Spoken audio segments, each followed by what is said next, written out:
Eva from Remote How here. We hope you enjoyed the conference. If you're looking to take action after listening to our inspiring speakers, you are in the right place. Since 2017, Remote How has become world's #1 remote work transformation platform that helped over 400 companies all over the world make remote or hybrid work. So if you're looking for hands-on advisory or consulting from world's top remote experts, it's Remote How. If you're looking for best-in-class learning and development programs for managers, for HR professionals, or for individual contributors, it's Remote How. Last but not least, if you're looking to join a community of professionals from all over the world, it's Remote How. Today, you have the opportunity to schedule a free consultation call to review your current remote work setup and get the personalized solution how to tackle this moving forward. Succeeding in remote work is not easy, but we are here to help you make it work. Enjoy the rest of the conference.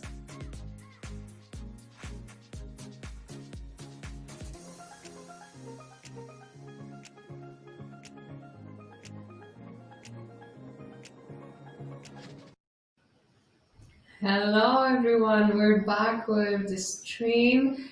Hi, good morning, good afternoon, or good evening, depending where from you're calling in and watching us live.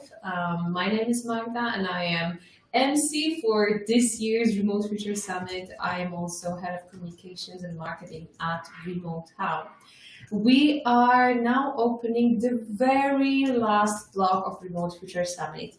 And personally, given my role and what I'm doing on a daily basis, this is the block that I am mostly interested in because we will be talking about not what is the current state. We won't be really evaluating the past, but we will be talking about what's next, what is the future of remote work and how will our workplaces look like in the future. So stay with us if you want to learn more about all the trends, all the things that you should be thinking now about if you want to stay ahead of the curve. And now it is my great pleasure to welcome on the stage our next speaker. Actually, I had a chance to meet with him in November last year when he was showing me and Eva, our CEO and co-founder, a very early version of the solution that he's working on. And I have to say, I was amazed by that because I knew that's a very extraordinary person and the solution that he's working on is also a very extraordinary and it's going to change how we work remotely. So I can't really imagine a better person to start this blog. So let me welcome on our virtual stage, Raj. He is co-founder and CEO of Loop Team, a virtual office for distributed teams. Previously, he co-founded Tempo AI, a smart calendar acquired by Salesforce, co-founded All That Cooks, the largest mobile recipe community acquired by Cookpad, served as VP of Business Development for Skyfire, the first mobile browser that could play Flash acquired by Opera, co-founded Weaker, NBC's first mobile video citizen journalism service acquired by WMG, and Tom This. Well, I can't again put enough stress that you're in the right hands to hear more about the future of work. Hi, Raj. Hey, how are you? I'm all good. How about yourself? Good. I'm working out of my bedroom. I can't even get a dedicated desk for a live stream. My son has commandeered the office. Well, challenges of remote work. This is what we are talking about. I think you're just a living proof that you have to look for solutions and be very solution oriented, whatever happens. So. Do you want to share some presentation with us? Yes, I did. I put together some slides to kind of talk through how we're thinking about the future of remote work. So let me go ahead and share my screen. So let's see if this. There we go. Great. Can you see my screen? I guess you see yourself. Yes, I can see myself. Perfect. Perfect. Yeah, let's go on a full presenter mode and then I'll just leave you alone. Sure. Yeah. Cool. Does that work? Yeah, it works. I can hear you loud and clear. I can see your presentation. Amazing. Okay. Stage yours. Okay, great. Hello, everyone. As Magda said, good morning or good evening. I'm not sure where everyone is based, but excited today to talk a little bit about future of work and future of remote work. To sort of set this up, I think it'd be important to kind of share a little bit about my background and how I kind of arrived here and why we think we have some interesting thoughts around this topic. So I used to be a remote work skeptic. My last company, as Magda mentioned, Tempo, was acquired by Salesforce, and we actually had incentives if you could be closer to the office. And this was common at the time. I don't know how many followed, but companies like Facebook and others would actually pay you a stipend if you were within a mile or two of the office. And this was all part of a greater strategy of getting people to be in the office more. But also recognize the tools were different at the time, and we didn't have things like Slack and whatnot. But like many companies at the time, recruiting was challenging, particularly engineering talent and great engineering talent. The Bay Area is a very saturated market. And so we started hiring remote, mostly within the US, mostly within Pacific or Mountain time zones, so just within a couple time zones. And that grew. And I set up an office water cooler that ran 24/7, and we would ship a second device to each employee, whether it was a laptop or an iPad. And this was sort of their way to join the water cooler and stay connected. And this was my sort of philosophy on remote work, that we're eventually going to get you to the office, but in the meanwhile, I'll keep you in this water cooler. Fast forward, we got acquired by Salesforce. Now, Salesforce purports itself as a very sort of remote-friendly company, but what they really meant was 99% of their workforce works out of an office, and 1% maybe goes into an office, works from home, and then probably flies to the office on some periodic basis. And so the first thought, the first week we were there to sort of solve our remote team, our partially distributed team, was they bought us a bunch of these robots. And I don't know how many of you in the audience, and it sucks that I can't actually see the audience with this whole virtual conference sort of thing, but how many of you actually have seen one of these robots in life? It was certainly the first time I had seen it in person. I'd read about it, but I knew it wasn't going to work when I came into the office one day and I was walking down the hallway, and I look to my left and I see this robot zipping by, and I'm like, I look up and it's Scott. I'm like, hey, Scott, what are you in a rush for? And they should definitely put a speed limit on these things, by the way. And he's like, I'm running late to a meeting. And so these things would run into a room, and he had to like kind of navigate around. Of course, people isn't a priority when a robot's spinning down the hallway. So anyways, fast forward to today, I realized that remote work and distributed teams wasn't working particularly great. And sort of has become my mission to figure out how to make distributed teams feel more connected. And so this is why I do have quite a bit to share as to how we think the future of remote work will play out. So I think it's important to start, before we kind of jump into the trends, with just some background, and recognize there's probably not dozens, but there's probably 5 or 10 or a handful of different terminology that's thrown around. And I'm not going to say that these are necessarily the exact literal terms, but this is just sort of how I think about it. And this is a subset, of course. So you have fully distributed teams. Everybody works from home. Very straightforward.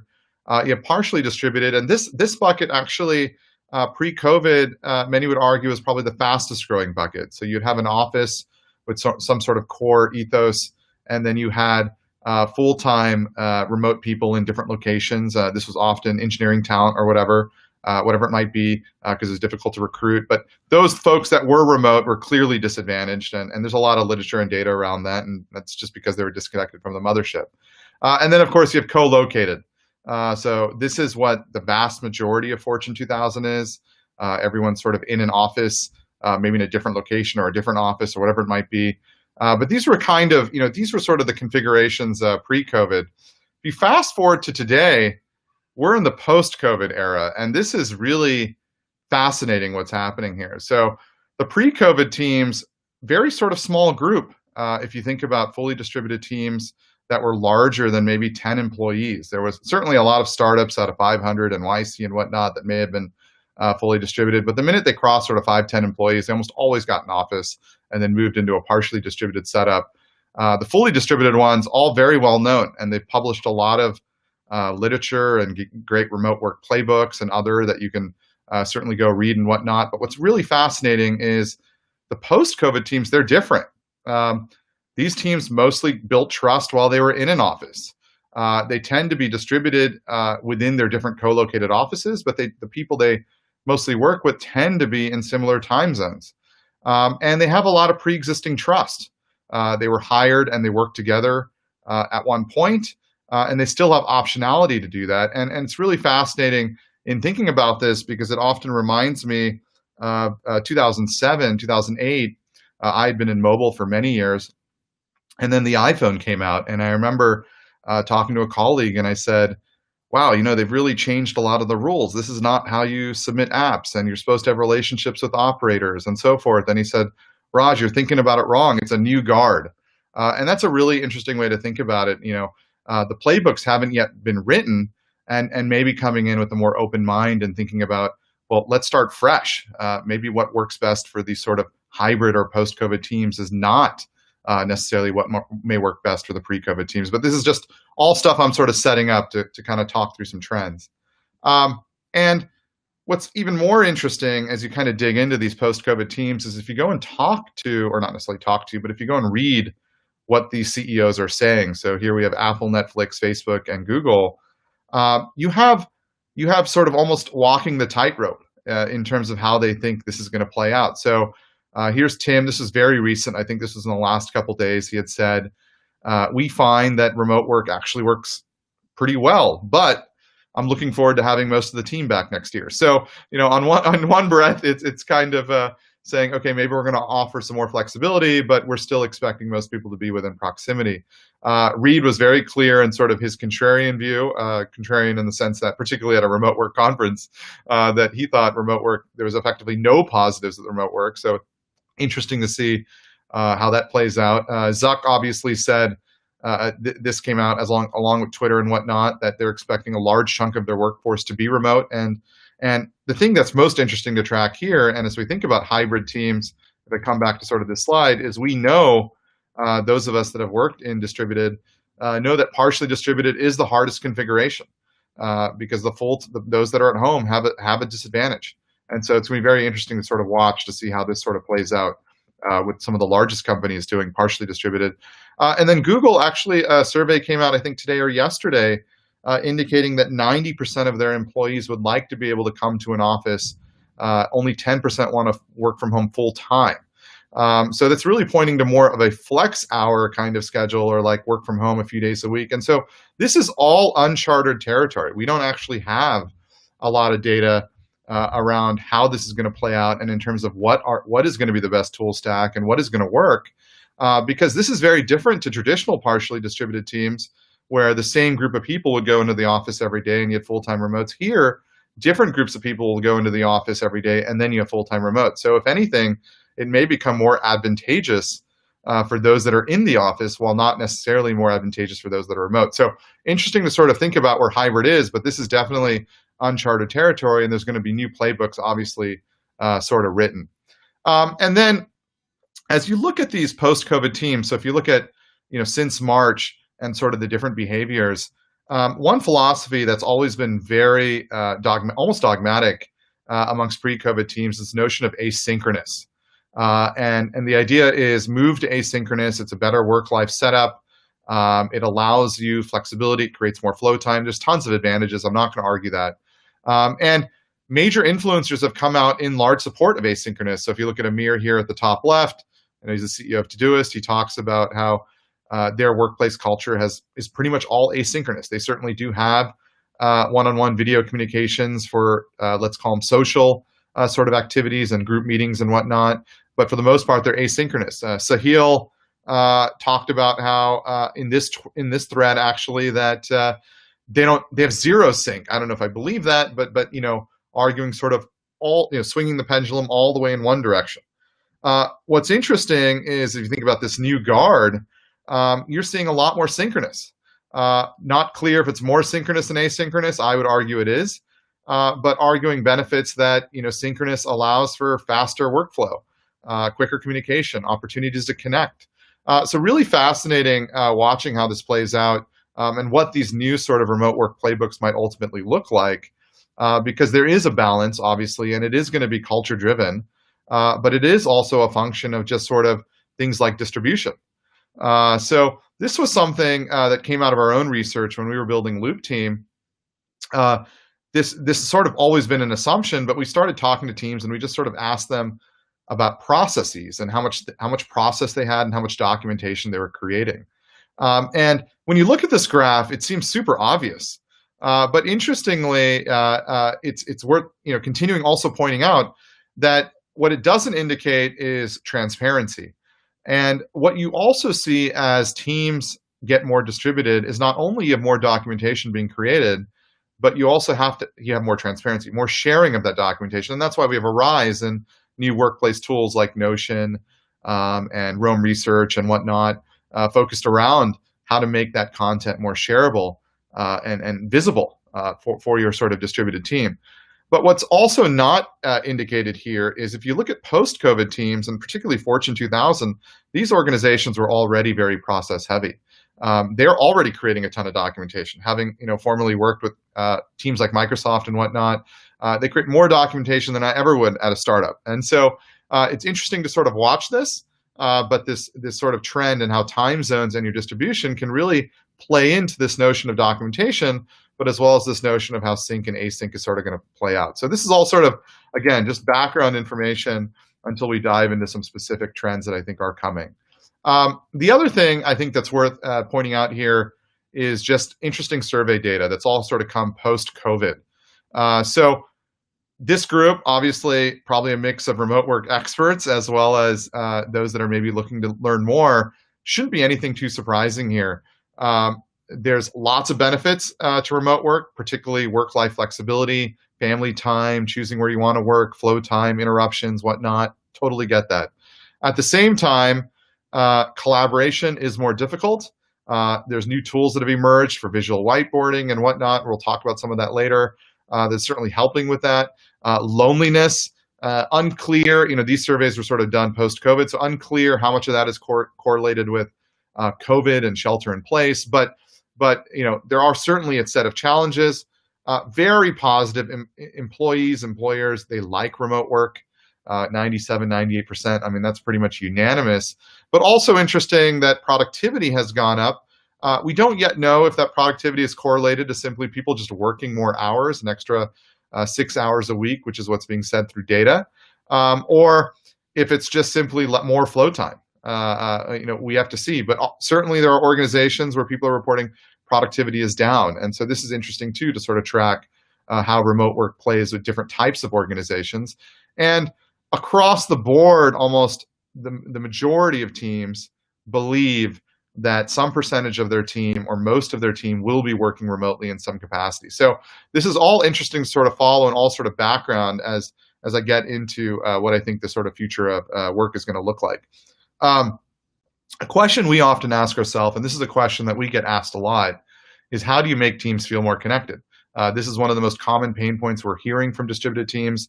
They're missing the team camaraderie. They're missing the opportunity to connect. And we've heard two divergent answers here, and it's quite interesting when you think about it. One perspective, one perspective is simply the way we work has to change. When we leaned on team camaraderie in the office, those aren't necessarily the sort of in-person interactions in the future of work. I'm not in that camp. I'm in the camp of it's a very simple answer. You just need to talk more. This may sound super counterintuitive, but we looked at a lot of data and metrics when we were building Loop Team, and we concluded after looking at all these sort of various things and how we try to get people to connect, simply talking more with different people across your team was the absolute best way to feel more connected. And it makes sense.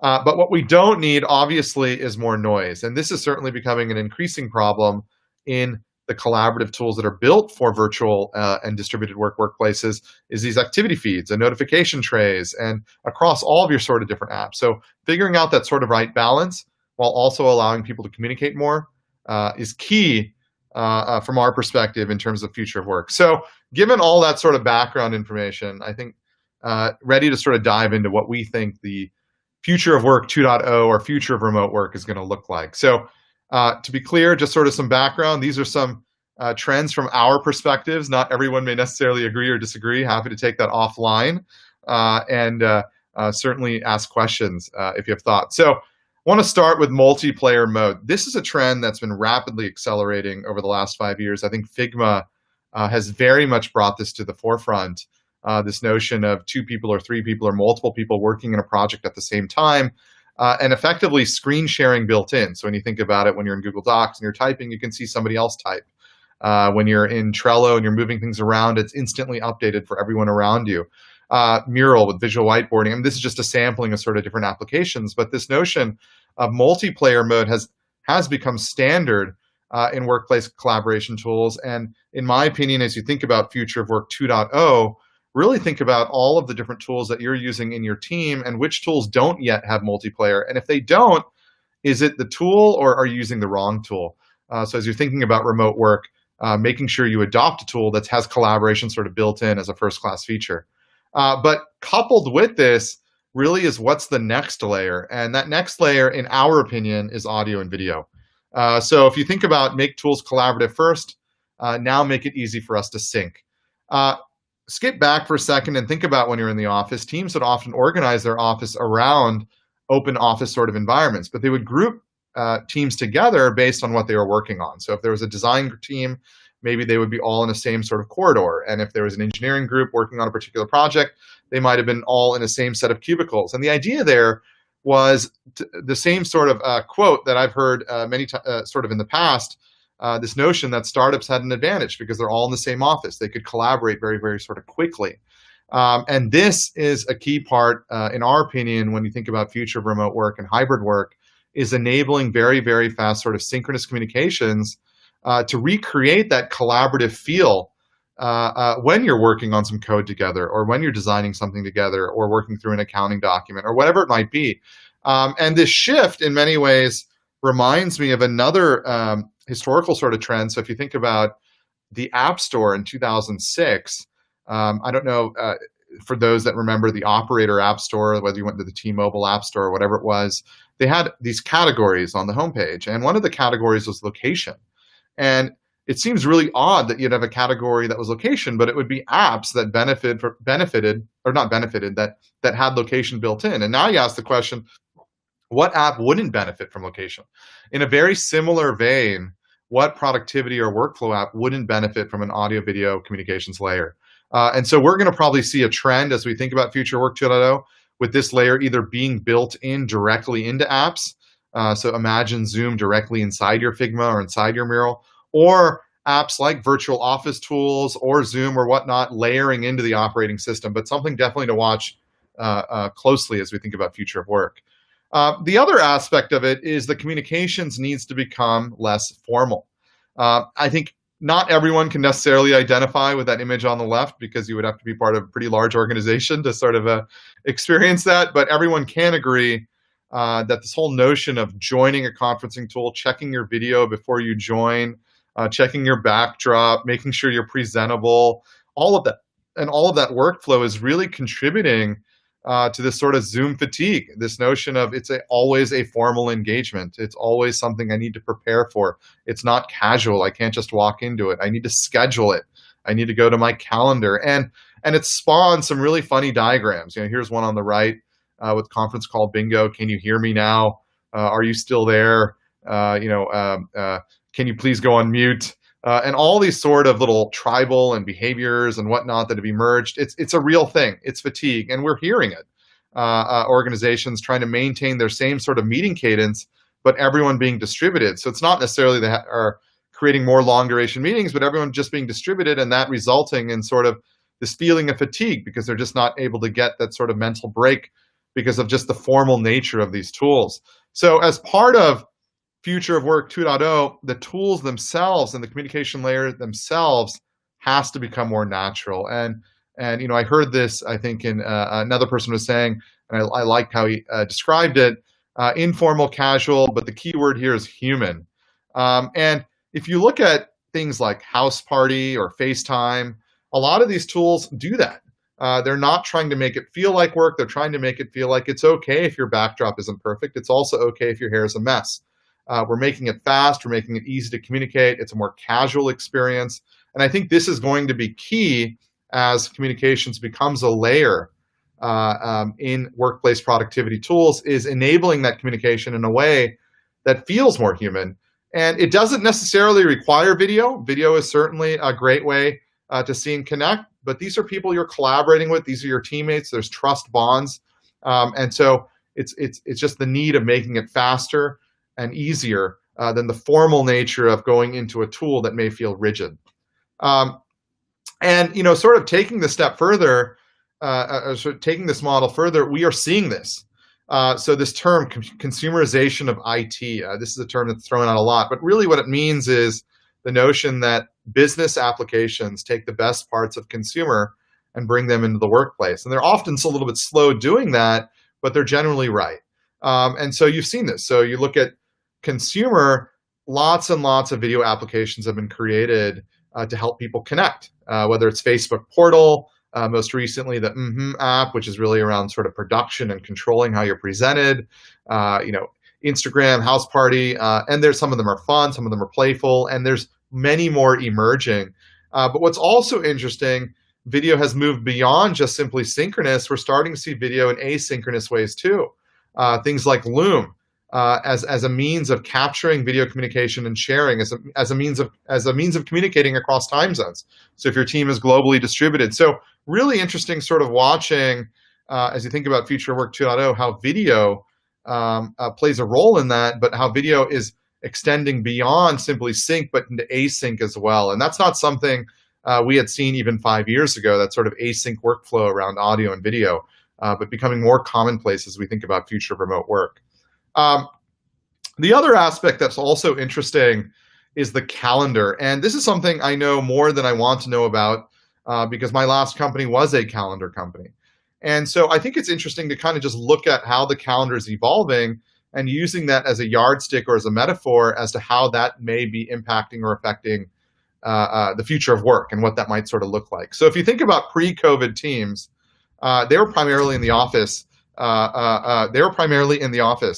And so they had meetings that were back-to-back. These are 1-hour meetings that were back-to-back. They were staggered throughout the day. They'd be running between meetings. And they'd often complain, can't get any work done, been stuck in meetings all day. And at the end of the day, they would go and try to get some work done. But weirdly, the calendar in this model was used as a way to sort of indicate how busy they were. It was almost like a vanity statement. I've got a very, very sort of full calendar.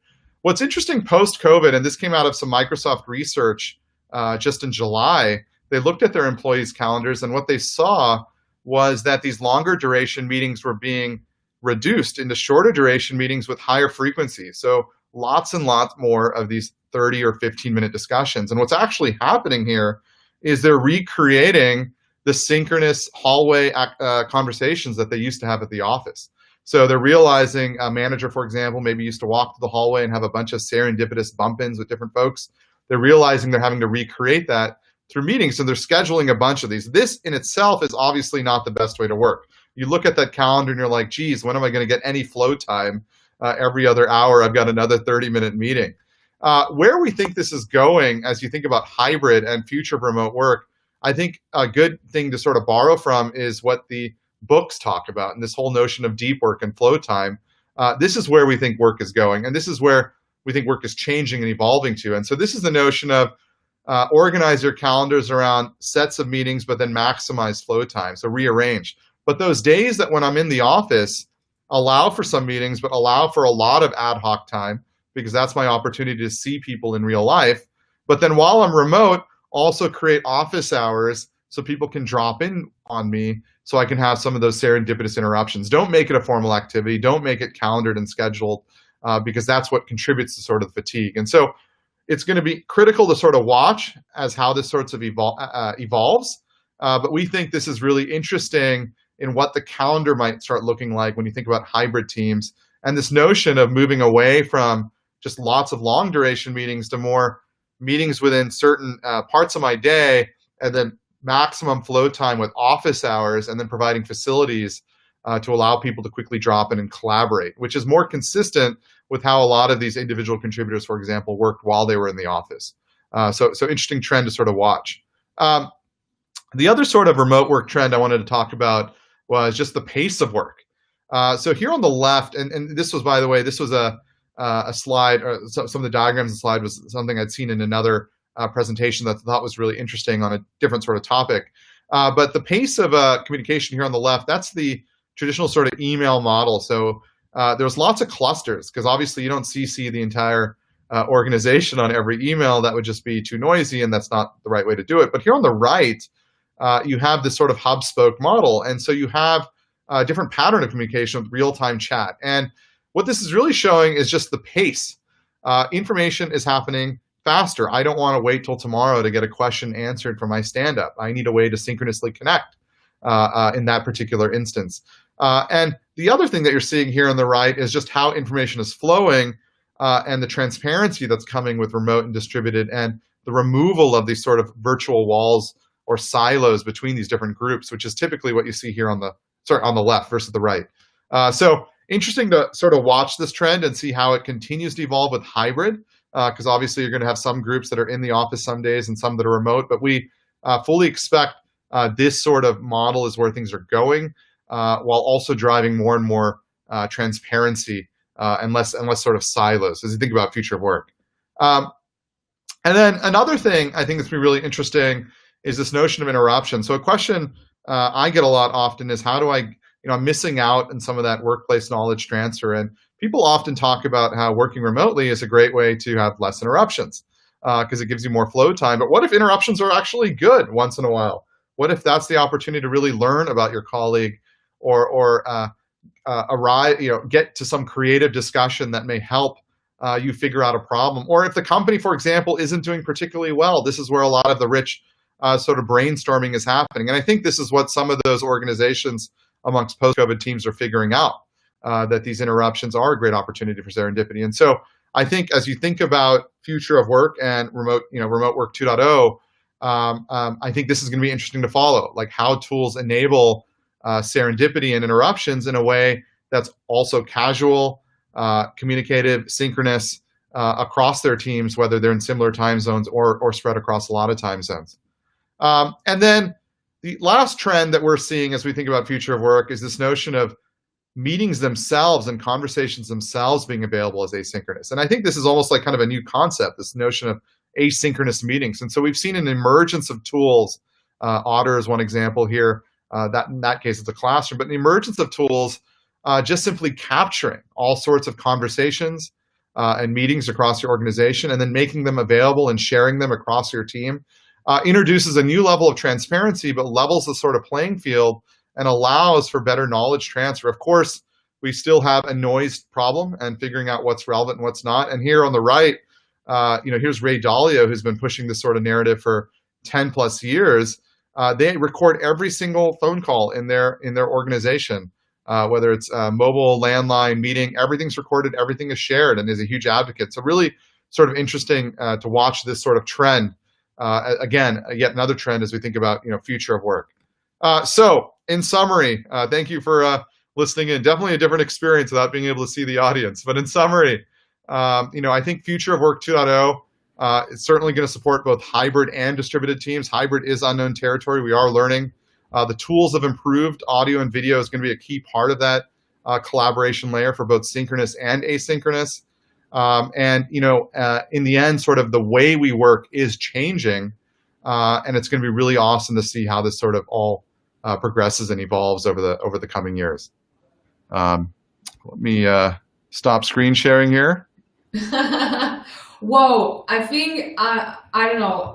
I don't know what about our audience, but I feel like I need, at least a day to process all the data and like trends and information you've thrown at us. But that was so insightful. Thank you so much.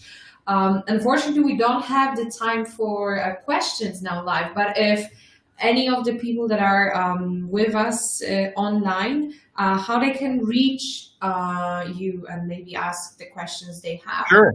Yeah, so I'm at Raj at loopteam.co, LOOPTEAM.co, or on Twitter at mobileraj. So feel free to just drop me a note, and happy to share more. And it was hard to track time while I was presenting, so I wasn't sure where I was exactly in full screen mode because I didn't have a second screen to look at a clock. But if you have any questions, do please ping offline. Yeah, no worries. Also make sure to post your email and Twitter handle on our chat. Thank you for being with us live. I think that was an amazing opening to this blog. So until the next time, Raj. Bye. All right, thank you. Bye. And now we will be moving on to our very next speaker. And I think she will be also sharing with you an amazing session. So let me welcome now Cheryl Cran. I think I'm giving it a bit weird pronunciation. But anyways, she's a future of work expert and founder of NextMapping.com. She is the author of 9 books, including the second edition of NextMapping. Anticipate, Navigate, Create the Future of Work, with companion workbook. Cheryl has been named as #1 Future of Work influencer and is an international award-winning consultant. Her work has been featured in Forbes, HuffPost, Metro New York, SBS, Fox News, and more. So now let me officially welcome on our virtual stage Cheryl Cran, talking about future of work mindset. Hi. Well, hello. How are you? I'm all good. How about yourself? Fantastic. Yeah. Thank you for having me on your program. It's fantastic what you're doing so far and really excited to be here. So I'm going to be refreshingly different here and not have any slides. I'm just going to get everybody excited and inspired about the future of work mindset, which everybody participating in this obviously has that, but going to share some insights and some thoughts on what it really means. So from our perspective at NextMapping, we actually did some research and found that 10 years ago, we said that by 2020, 50% of the workforce would be virtual. Well, what we didn't predict was a pandemic. And of course, what the pandemic has done has sped up the reality that we're all in right now. So remote work, we've been talking about that for decades. Virtual work, we've been talking about for decades. But now here we are where it's become more of a reality based on a global phenomena that affected every single part of the planet. And so it's interesting because for over 10 years and since founding NextMapping, a lot of our work has been about preparing people for the future. And really, the future is here now. And we know this, we're living it, you're living it, we're working virtually, we're working remotely. For some of us, working virtually has been part of our reality for a number of years. For our firm at NextMapping, we've been working virtually and remotely for over 2 decades. And so the transition, when all of this happened, for companies like ours, is less of a hectic adjustment than it's been for other traditional organizations. Some of our clients in industries such as insurance or finance or other traditional industries, government, for example, they have really had to catch up quickly to this remote and virtual reality. But here's what's really cool. Workers have had a future of work mindset for a long time. They've been asking their employers, I want to work more virtual. I want to work more remotely. I want to freelance. I want to contract. I want to work part-time. I want to job share. Workers have been requesting the reality that we're in right now. Now, I'm certainly empathetic towards the fact that not everyone is adjusting in a way that's, particularly enjoyable for them at this time. But what we really want to focus on is the mindset needed for us to continue to be agile, for us to continue to adapt, for us to be able to really be responsive to the future rather than reactive. And that's really what a future of work mindset does. In my book, NextMapping, I talk about the predict model. So no one has a crystal ball. No one can definitively say where we're going for the future. But a lot of what we do as futurists is we look at the patterns of the past and we look at how those will impact the future. For example, the pandemic of 1918 led to massive innovation for the Industrial Revolution, for all sorts of things to happen as a result of that pandemic. Right now, Peter Diamandis, one of the co-founders of Singularity University, is saying that what we're going through now with COVID-19, since its inception and since it's impacted global reality, is it's forcing and creating innovation to the likes that we'll only appreciate 1 year from now. And innovation around speed to market of vaccine, innovation around speed of technology to leverage remote work interaction and team engagement, speed of innovation around healthcare and remote healthcare. There's just so much innovation. And so the real opportunity here with the future of work mindset is to look at the innovation that's being forced. So when I talk future of work mindset, I'm talking about leveraging the predict model to look at things from a creative opportunity. So the predict model is quite extensive. I'm only focused on the first 2 letters of the predict model. The P stands for patterns. The R stands for recognizing the patterns.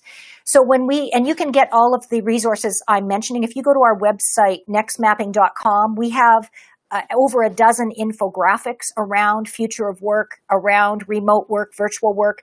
If you go to our blog, we have articles around and research and data and statistics around all of the things that I'm sharing with you here in this brief time that I have with you. So in the predict model, the patterns is what we want to look for that mindset. So as individuals, we want to go, okay, what do I recognize about this situation that I'm in personally right now? So for example, psychologically, right now with, pandemic, post-pandemic, there's been a variety of responses to what's going on. Some people who are introverts have adapted to the work from home reality much more easily than perhaps a strong extrovert who really misses the travel or person-to-person interactions on a more frequent basis. But if we look for patterns, we can see that are we being asked to adapt and adjust and still get our needs met as an individual psychologically through a new way. And that's what virtual really does, in my opinion. In the previous presentation to mine, I love that the point was we're able to leverage asynchronistic relationship virtually. And really the only thing that prevents us from having a deep and connected virtual relationship is our mindset around it. So, and there's a generational connection to this. So a lot of the millennials and the Gen Zs or Zs, they have an intuitive alignment with connection and technology. Gen Xs have the same thing. What we're finding in our work is, the traditional leaders or the late baby boomers have really had to shift that mindset to it's okay to not see people in person. It's okay to have video chats and video discussions. They can be as meaningful and as connected as anything else that we would have done person to person. So that patterns, what we want to do, and I'll talk about this personally, I'll just self-reveal here for the purpose of an example, is that I am an extrovert. I am someone who enjoys people person to person. I enjoy getting in front of large groups of people and the energy and the vibe that comes from that. So when COVID happened, it was for me an opportunity to say, yes, those are things that I enjoyed pre-COVID, but how do we replicate the pattern of the experience in a virtual reality? And so by example, this event, I may not see you as a watcher or a viewer or as an audience member. However, I can connect to the energetic of you participating, and I can connect to the delivery of the energy that I want to impart to you. And I can still get that connection vibe simply by envisioning non-physical reality of your participation. Now, does that require a more elevated level of thinking and skill? Absolutely. That's what we're being asked to do, is to elevate our mindset, to go beyond the familiar and to really look at linking the energetics of a pattern of what we may have experienced before. The other part of the predict model is the recognition. And so the recognition leads to a deeper excavation of how we can self-coach ourselves, or with the help of an external coach, to being more agile in our thinking and being able to respond. So for example, right now with all the technologies, I know for myself as a presenter, I now have leveraged, I think, over a dozen different virtual delivery mechanisms and tools through my laptop. So rather than me go, oh my gosh, they're using a different technology than what I've used with the previous client, I am simply looking at the patterns of what all those technologies have in common. So they all enable video, they all enable audio, they all have chat, so if I recognize the patterns of what they have in common, I don't get stressed about, oh, it's a new platform that I have to adjust to in the delivery of my message to this group. And so I think when I talk about future of work mindset, it's noticing where we're resisting against having to adapt to a technology change or an update, or we're resisting against a new way of holding meetings or the way of engaging, or how many of you have been on a Zoom call or a virtual call, and there's always one or two people who can't connect, or they can't get their video working, or they can't get their audio working. Rather than be frustrated about that, seeing the patterns of that happening, one of the strategies I've helped my clients do with virtual meetings is say, in advance, we have a very clear, here's how to successfully use the platform, here's how to troubleshoot, and then we create a buddy system. So everybody that's participating in that meeting has a buddy that if technologically they're not able to participate in the way they want to, that buddy walks them through and helps them. So now we've got a shared leadership function in helping everybody succeed. Rather than getting frustrated that of somebody's struggles, we're adapting to it to make sure everybody can participate at the highest level possible.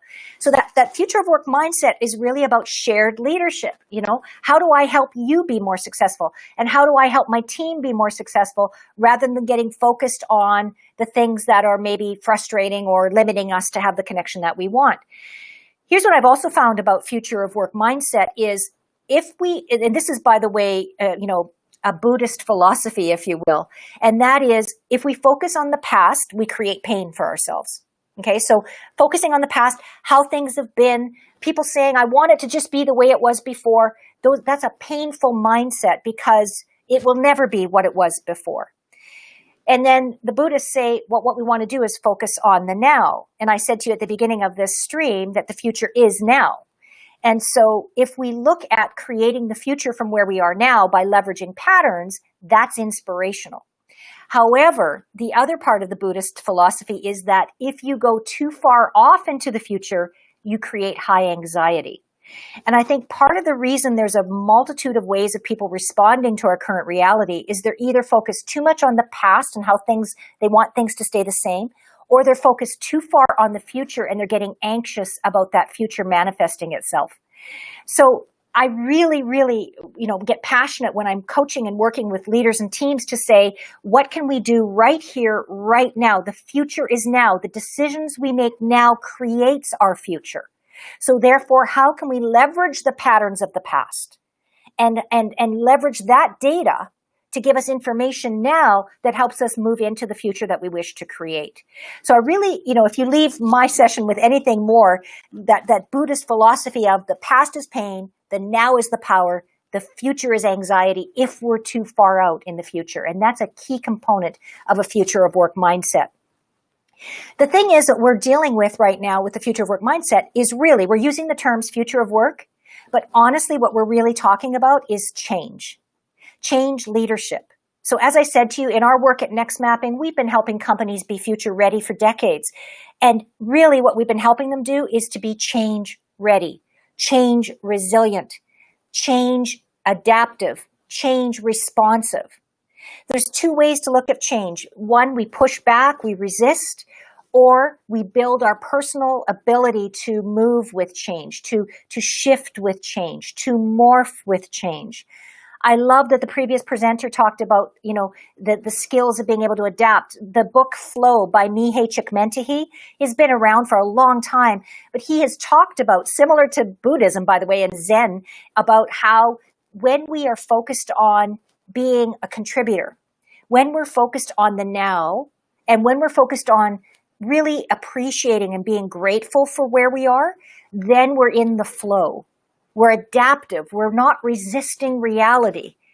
I think it's Byron Katie that said the source of all pain is that people resist reality.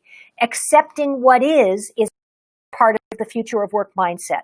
What is the foundational aspect of creating change for the future. So it's just powerful. I just get so excited around, 90% of everything that we're dealing with right now is about shifting the collective mindset to collaboratively agree upon the fact that we are changing as a unified system. We are globally being asked and individually being asked to shift to and evolve to a new way of thinking in order to create a new future and a new reality. And that new way of thinking is going beyond. It's creative thinking. I often say to people when I'm presenting around finding what's in common versus focusing on what's different. For example, what does a drone and an eagle have in common? Well, they both fly. They both have legs. They can both drop things. They can both pick up things. It's that what's in common thinking that's going to lead to creative and innovative solutions as we move forward in the future of work. So I get really excited around that and how, as individuals, we can get frustrated about how other people aren't changing. We can get frustrated about other people's slowness to adapt, when really what we need to do is turn the mirror onto ourselves and say, what can I do to be more resilient, be more adaptable? What can I do to share my leadership and to help people move to their most successful abilities? And if we're focused on that we intention, I call it the me to we model. We're moving from personal blame into the new evolution of thinking, which is learn and share. And if we're focusing our energy and our mindset on learning and sharing, then we together, there is no limit to what we can create with the future of work in our organizations, in our personal lives. That's where the power is. And that's where I get excited about the future, is that we have the power to collectively and collaboratively shift our mindsets to create a far more wonderful future, a far more future that supports well-being for all. Peter Diamandis says that regardless of what's happening now, we've never globally been in a better position than we are now.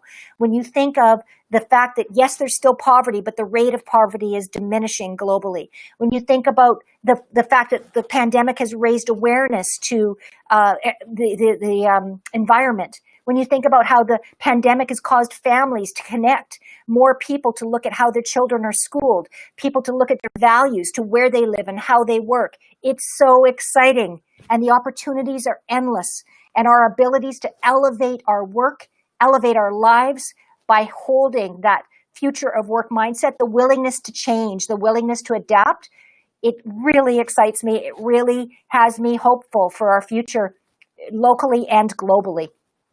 So I will pause there, Magda, and see if there are any questions. Hi again. Thanks for sharing. I love the motto you shared, the Buddhist motto. I think that's very true. And also I loved what you said about this not being the future of work, the conversation not being about the future of work, but about a change. I think that's very, very powerful, and something that also speaks to people that are with us online.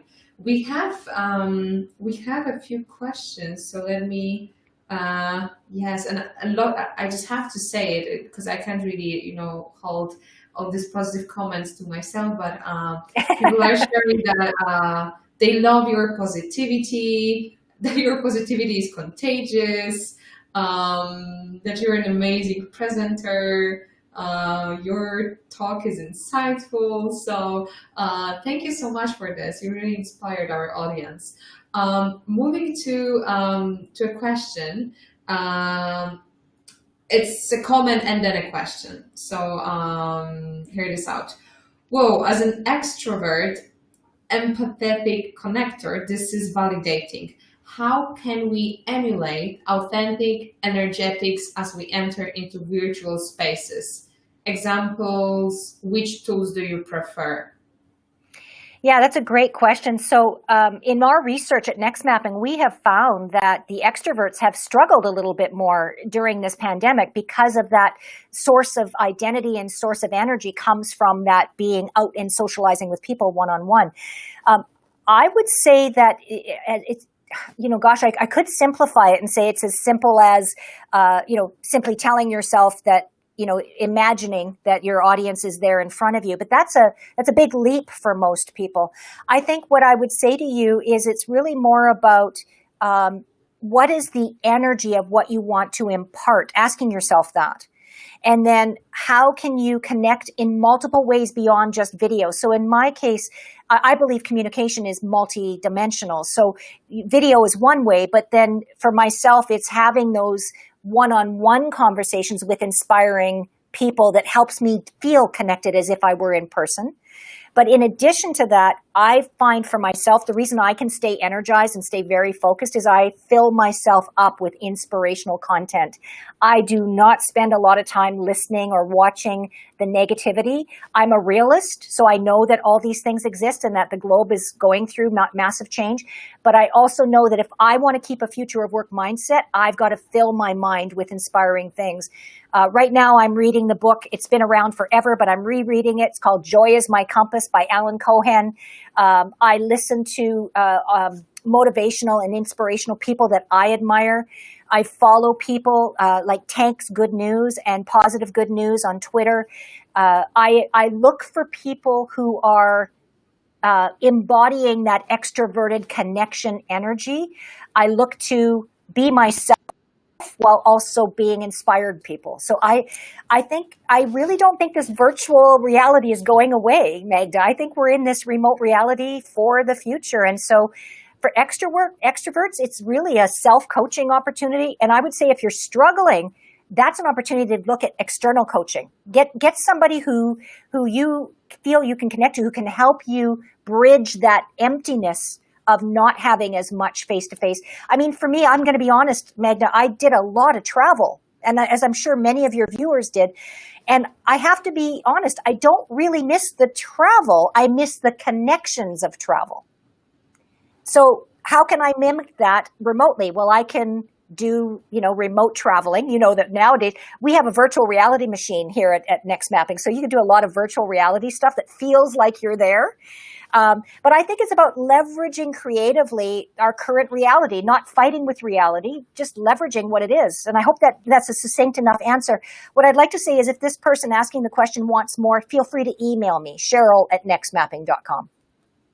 Thank you. No, I think that was a very fulfilling answer, at least I can speak for myself. And I loved what you said about looking for the opportunities. I think this is what we're trying to, while having the conversation around challenges of remote work. I think it's easy to just complain and stress on all the downsides of remote work, but it's really the opportunities that we should be turning ourselves to. So thanks for bringing that up. We have one more question from Mari. I see patterns in how from kindergarten until 12th grade and higher education and the work world are changing. Do you?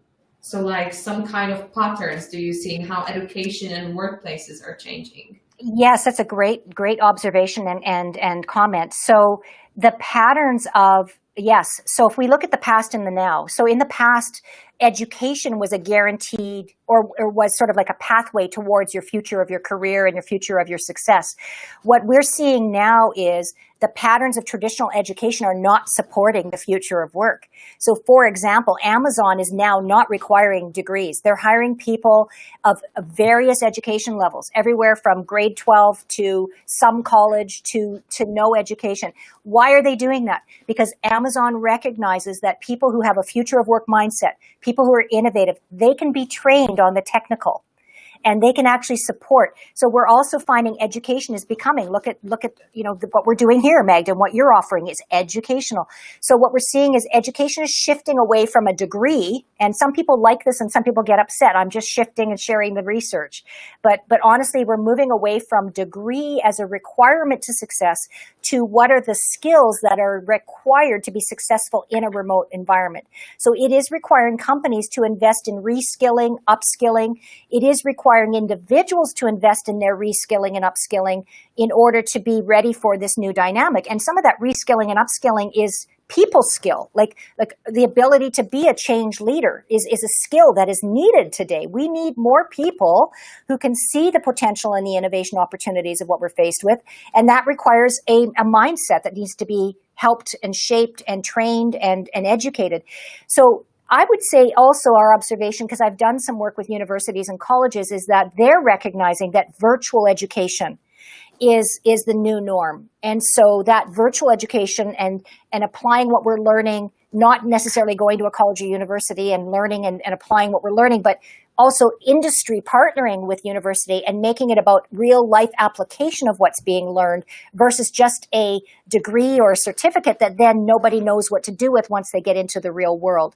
So I would say to that comment, absolutely astute, that education patterns have been very traditional. They are changing now. Organizations are creating their own universities. AT&T has their own university. Amazon has their own university. Disney has their own university.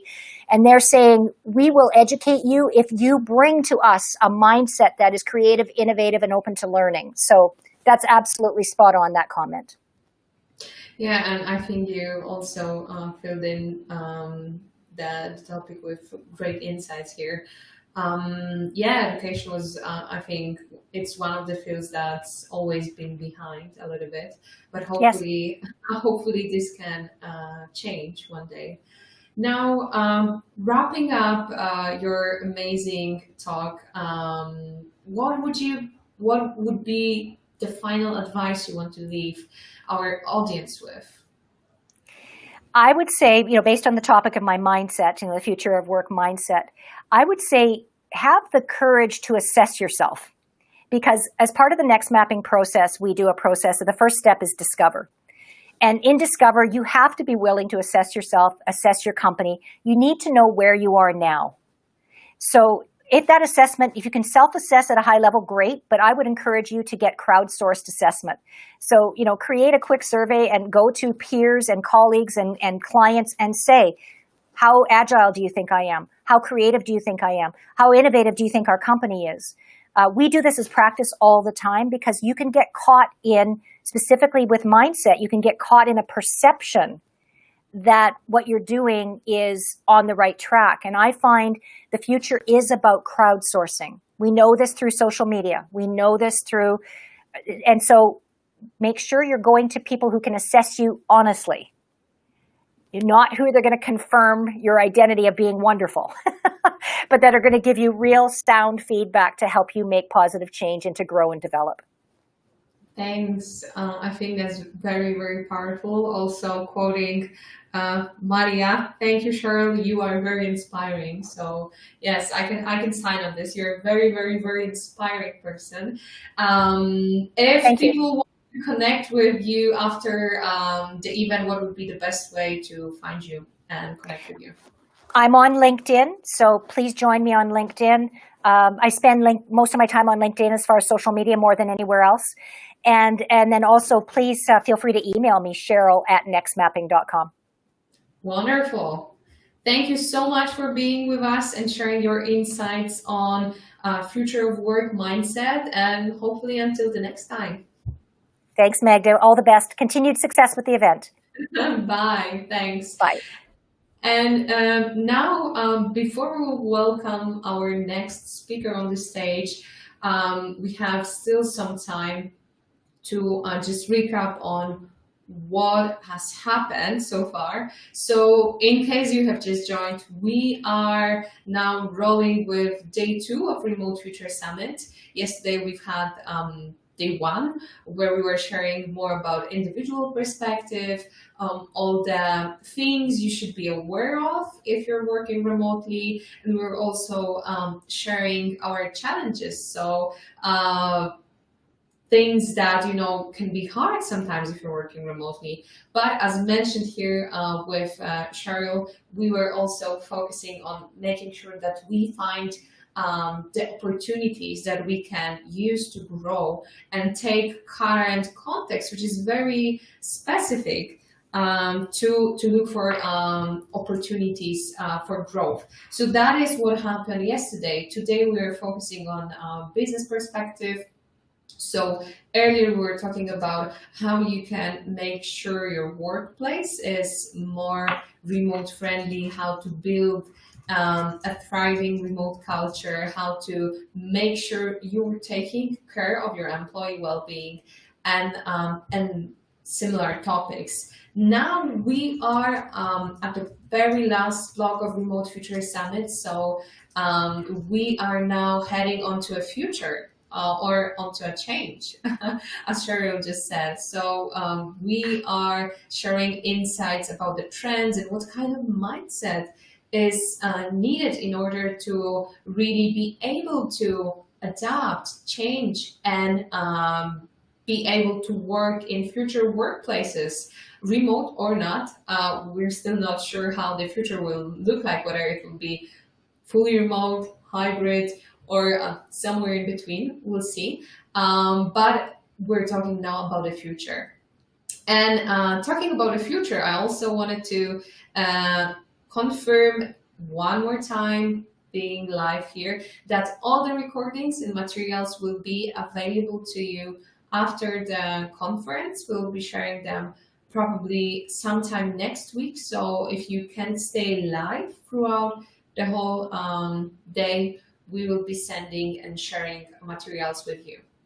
Now, one more thing I wanted to share is that we are chatting with all of you on social media under hashtag Remote Future Summit. This is where you can find all asynchronous conversations. So let me quickly check what's happening now online. I'm gonna share my screen with all of you so you can see what I am seeing. So hashtag Remote Future Summit it is. We are getting most tweets on Twitter, and also, yeah, we're getting tweets on Twitter, and we're getting also mentions on LinkedIn. We have our partners from Prog posting and making sure you can get some of the most powerful quotes from our speakers. We have people taking screenshots from the conference. I think that's really, really cool. Our team is obviously posting a lot of things. Yeah, lots of great insights. And whoa, what a setup to watch Remote Future Summit. I'm loving it. Watching the conference on your TV. Is anyone else watching it on their TV? Let me know in the comments. I think that's something our team should be doing the next year. Many other great remote-friendly companies are also sharing the news about Remote Future Summit. So I think that's really great. Let's send it over the roof. We still have a few more talks to do so make sure you join the conversation and you are a part of it asynchronously. We'll make sure to comment and engage with you online. Also, a very last reminder about our giveaway. So in case you haven't heard of it, let me share with you quickly that we are giving away free mystery boxes for remote workers. Now, each is worth $100 and each will be filled with gear and gadgets for remote workers and remote home merchandise. So all you have to do to get a chance to win a box is actually first you have to sign up for the conference, officially go through the registration. Second, you have to share our website, remote-future.com, and while sharing it across your social media, Twitter, LinkedIn, or Facebook, you also have to add hashtag Remote Future Summit. So that's it, and you will then enter our mystery box giveaway. So last chance to do so. The giveaway is only open until the very last talk of the conference.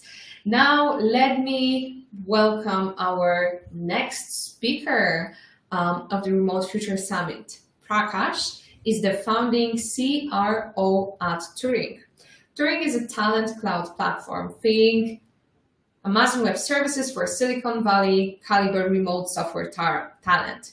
Prior to Turing, Prakash worked for Capgemini as a global sales officer. In his free time, he enjoys playing golf and spending time with his 11-year-old twin boys. So let's put our hands for the next speaker of Remote Future Summit. Hi, Prakash. Agda, how are you today? Thank you for having me here. It's our pleasure. I'm all good. How about yourself? You know, I was just reminded of something that happened to me last year before I joined Turing, when I used to work with a large global services company, and I was traveling 200. I was staying in a hotel 200 nights a year and traveling all over the world. One time, and I live in San Francisco, I went to the airport. I was supposed to fly to New York. So I went and checked in my bags. I told the attendee there, this is my ticket to New York. Can I get the boarding pass? And can my bag go to Boston? And she looked at me as if, what am I saying? You have a ticket to go to New York, and why should your bag go to Boston? No, sir, this is not possible. The bag will go with you. And then I reminded her, I said, but last time I was supposed to go to Boston, but my bag landed up in New York. So why can't you do it this time as well? So I'm so happy. I'm so happy that at least in the last 6 months, we don't have to travel as much. So it's a good reminder that you know, this has changed a lot of things for all of us. Yeah, no bags will get lost now, for sure. Okay, Prakash, I'm leaving you on our virtual stage. Are you sharing your screen to show the presentation? Let me start that.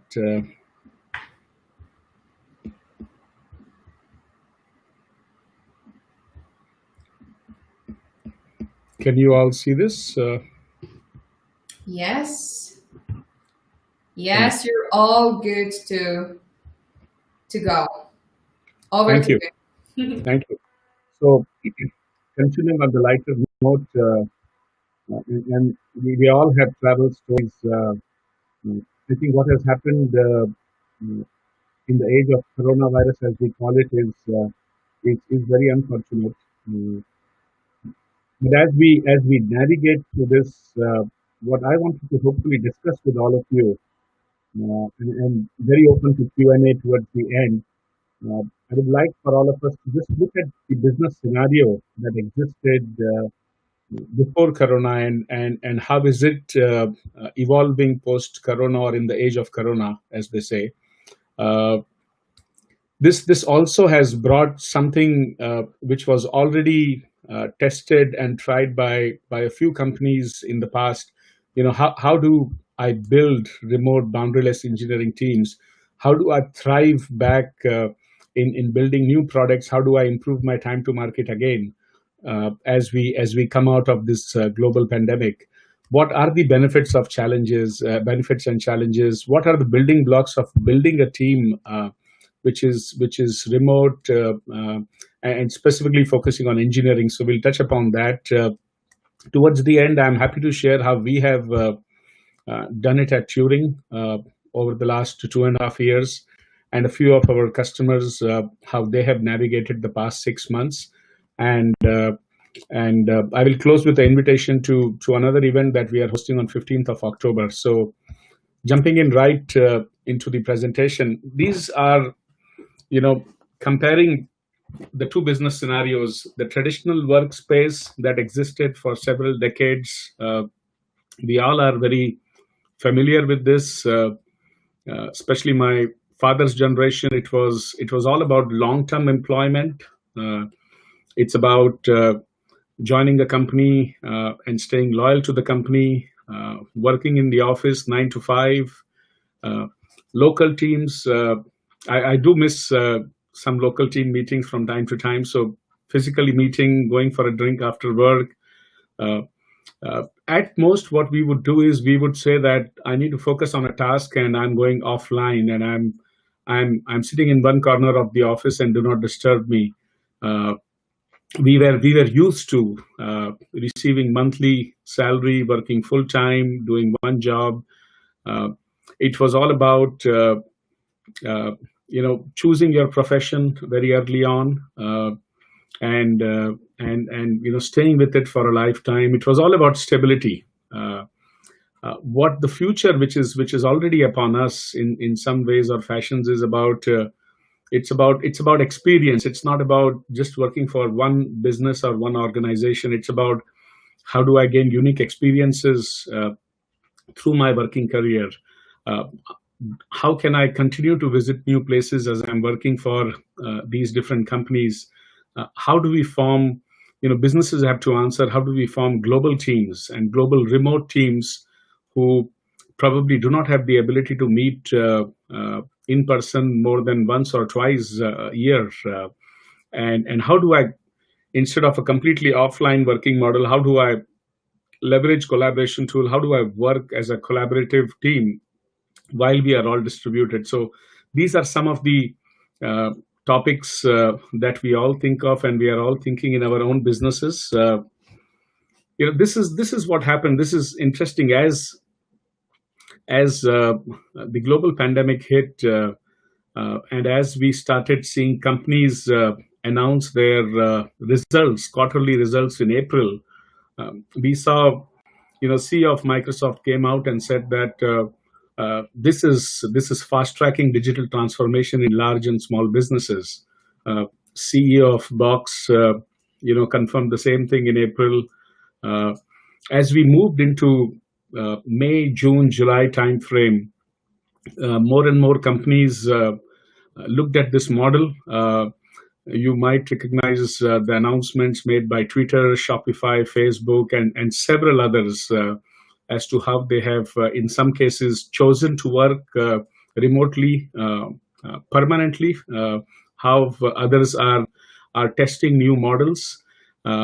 And one point to remember is a lot of this was already in the making. So, we have giants like GitHub and GitLab and several others who have built very successful large businesses over the past 3 years, and suddenly they were in the limelight. So this is what played out in the last 6 months. What are some of the benefits and challenges? Let's look at this again.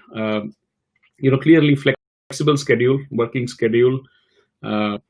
A lot of our clients and how we have done is we have a few hours in the week where we want everyone to be available online to collaborate and brainstorm, which could be 20% up to 20% of the time, 30% of the time, depending on functional area that you work in or project that you are part of.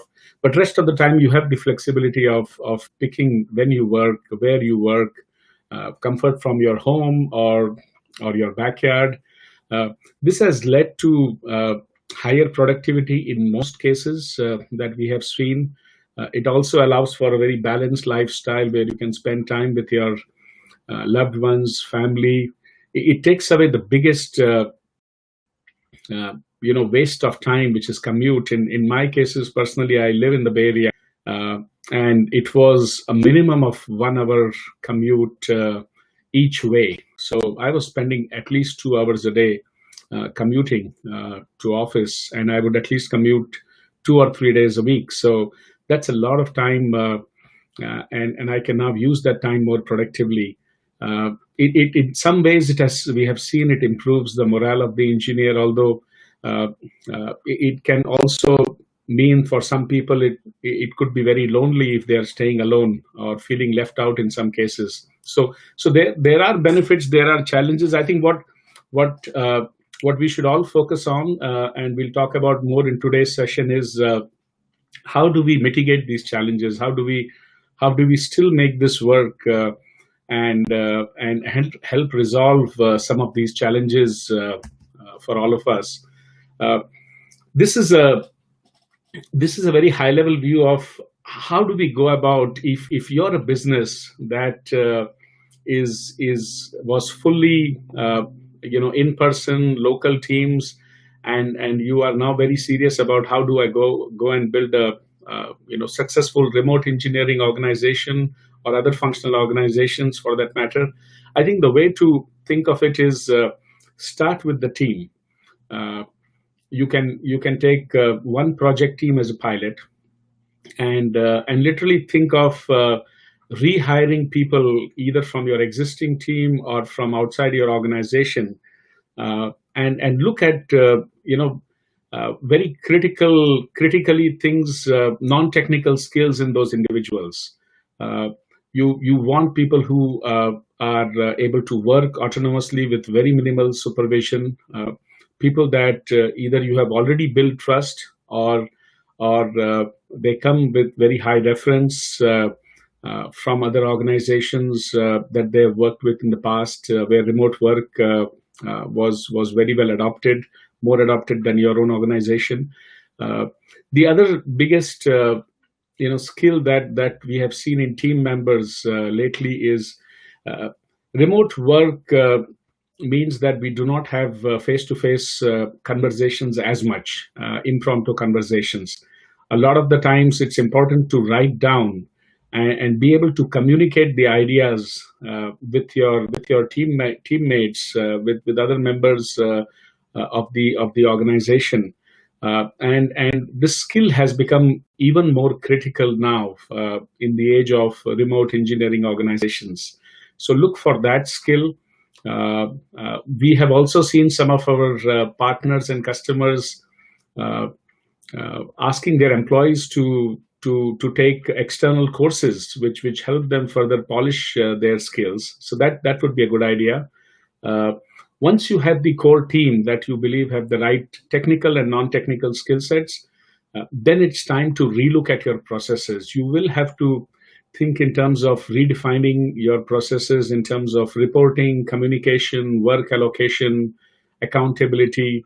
One example I just referred to is you will have to think in terms of if it's a 60-hour work week in your engineering team or 50-hour work week, how can 20% of that time be a mandatory time where everyone has to join a collaboration tool, a platform. The rest of the time they are free to schedule their work hours based on their personal life, around their personal life and their preferences. So some of those will be very important. Set up new processes, and there is a lot of material out there, as I mentioned, successful companies like GitHub, GitLab, Envision, and there are many more who have shared their best practices and processes in this regard. And once you have defined the processes, that's when you want to bring automation and repeatability and software and tools to make sure these processes are implemented. So the key is start with the team, relook at your processes and redefine them to suit to remote engineering organization, including DevOps processes that you have been adopting so far, and then choose the right tools to implement and automate those processes. This is an infographic that we constantly update here at Turing. The point we want to make is, as you go through this journey, there are a number of companies out there that they have already built SaaS products or services around the platforms to help you either with initial sourcing of these engineers. There are communities of remote engineering teams that you can become part of that can help you find the right talent if you already don't have it. If you already don't have it in your company, there are several third-party players who can help you in vetting the remote talent, both for technical and non-technical skills. And then you have the collaboration tool platform and the automation platform. So if you think about it, there is sourcing and vetting, which will help you form your team. There are companies that can help you define and bring best practice processes for collaboration. And then there are other collaboration tools and automation tools that can help you successfully create remote distributed teams and then launch them to do what you want to be done. And I think taking this thought a little further, there is a need at this point, I think more than ever, to create a platform like AWS for the best talent around the world. We all understand AWS is for compute and analytics. How about AWS for the best software engineering talent around the world? And this is our mission really at Turing, and I believe this is the mission for every organization out there going forward. And I always get asked this question, but it's complex. It's still not easy. There are so many different variety of roles in my engineering team. There are 50 plus technologies out there, skill sets that I need to vet the engineers for, and leave aside the non-technical vetting that we have to do in terms of communication and how do I build trust in this individual. Also, there are seniority levels of engineers. Do I need an IC level 3, IC level 4, or do I need a tech lead? And how do I find it, and where do I find them? And then all the guardrails to manage this. So it is complex. It is a journey. It will take several years to master this and perfect this. But that's what we have taken upon us at Turing, and there are several other companies out there who can help you get a head start as you start looking at this seriously. I think one more point that we wanted to say is that there are enough advances now in data science-driven automation that can make this process seamless. Just think about it. There are 30 million software engineers, and that's a very conservative estimate. This number is growing, and there are equal number of jobs all over the world. And think of the different technology stacks that these engineers are competent in. Think of the experience level, the roles, in terms of individual contributor or tech lead. Think of their availability. When will they be able to come and join you in your team? So there are quite a few variables. And how do you match this supply and demand? It's a truly a global marketplace of supply and demand that we have to handle. But there is enough advances in data science where we can perfect it, the sourcing, vetting, the supply, demand, and also then once we have the teams ready, how do we ensure that there is enough quality control in the process and the system that you have built. So this is just an example of how we have at Turing decided to handle this. We are depending on advances in data science, NLP programming to create this algorithm that we are making available to the rest of the world. And here are a few case studies. I will not go in detail in every case study. We'll be happy to share this presentation copy with all of you. But this is a company in Chicago, VillageMD. They have raised $491 million so far. A very fast-growing healthcare startup, and they worked with traditional partners in the past. They had local full-time employees. They had staffing companies that they worked with. They had offshore development partners, but it was not enough for them to find the right talent and find the right talent very quickly and grow fast enough. So we started working with them about 8 months ago, and we have a team of more than 10 engineers now that work on various projects and initiatives across VillageMD from 7-8 different countries around the world. This is another example of how Lambda School is scaling with Turing engineers, how they are building their platform. This is an example of they wanted an engineer yesterday. Time to market was very important for OHI Technologies, and we helped them find the right engineers very, very quickly. Their biggest challenge was every time they would post a job, they would get hundreds of responses. And then it would take days and weeks for them to vet these 100+ responses and narrow it down to the 2 or 3 engineers that they should make an offer to. And that was taking away a lot of time from their engineering team. So we helped them in that. This is a Silicon Valley startup that is building a virtual conferencing platform in the age of new age of remote work. And for them, the most important thing was they wanted a core founding engineering team that could do the initial MVP very, very quickly. and we help them do that. So these are just a handful of examples. We have more than 100 clients that we have worked with. Last point, we are doing an event on October 15th. It's again a virtual event, no traveling required. And we have guest speakers from Google and few of our clients who have successfully done this in the past will be joining. So you're welcome. You could see the link to the invitation, or you could go to our website, turing.com, and get the link.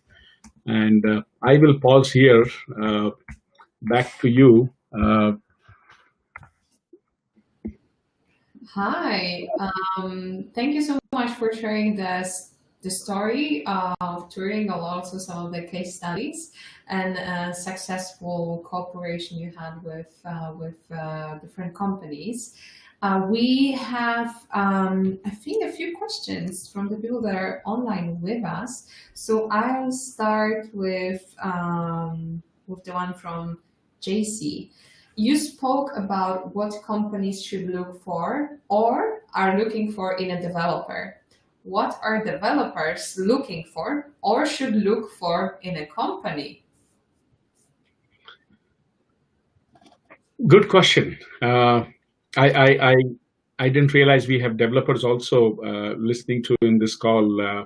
The number one thing I think every developer who I have spoken to wants to work on the most exciting project, the newest technology, an opportunity to build something that he or she will be proud of. So I think that should continue to be the number one criteria that one should look for. The second and third points could be related to flexibility and how you feel about the team that you're going to work with, the overall mission and vision of the company. But I think the key thing from the developer standpoint, from the engineer standpoint, is what is the project and what I'm going to do in the project, and what more will I learn by being part of the project. Yes, we were sharing that a bit earlier during one of the sessions about recruitment.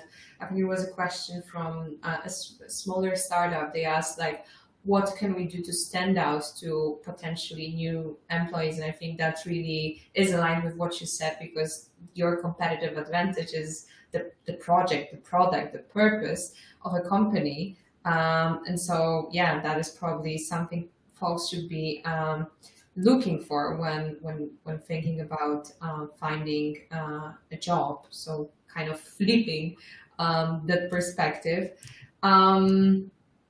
Any other advices you might want to share with our audience on setting engineering teams? What are some things they should be aware of? Maybe something on top of your presentation. So I think as companies are transitioning into remote work, I think there is a lot more need for empathy towards your employees, towards your team members. I think the companies that are successfully transitioning recognize that, and they get to know their employees or their independent contractors more personally, what the personal situation is. And I think it's applicable for not just engineers, but any functional area that the person is from finance or HR or sales. So I think empathy towards your employees is something that I think some of the other presenters covered a lot. We didn't mention it in this presentation, but building that trust, and I think a lot of that trust will be built when you know your employees and they know who you are as a manager, if you're a manager. So that's very critical, I would say. Yeah, I agree with that point. We have a question from Natasha, and it goes, are there any particular challenges that engineering teams see that other teams may not? Alternatively, in your experience, have developers done better when going remote than other functions? So I will answer the second question first. I think developers have done far better than most other functional areas in adopting remote work. I think over the past 2 or 3 years, engineering teams were already looking at this. They were forced to look at this because of the supply-demand, imbalance in certain pockets of the world. Silicon Valley and New York and several other places, there is so much job there versus not enough talent, and the talent is spread. So I think software engineering teams, remote teams have done far better than, for example, sales. A lot of enterprise sales was completely dependent on face-to-face meetings. Finance teams have adopted it reasonably well because they have tools. HR is finding it very difficult. HR relied a lot on in-person meetings. I will tell you, my wife is a teacher. She teaches 6th grade science, and I have twin boys who are in 6th grade at the same time. And I think they are finding it the most difficult.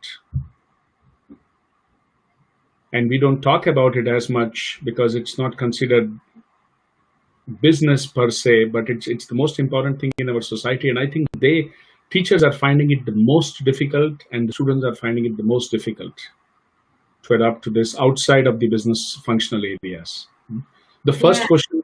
Yeah, I just wanted to jump in and say, yeah, that's something I can totally confirm from Remote How Academy and different departments and mentors from different departments that we are working with, is that the better working regime or routine, or one may say, you have as a team, and that's something very typical for engineering teams, because you have like a certain way of working that's often very, very structured. So that the better you have this figured out, the easier it is to transfer to remote work. So that's why some of the departments and teams you mentioned, like HR, might be having some issues with that transition.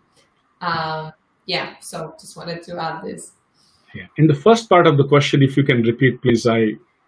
Yes, definitely. Are there any particular challenges that engineering teams see that other teams may not?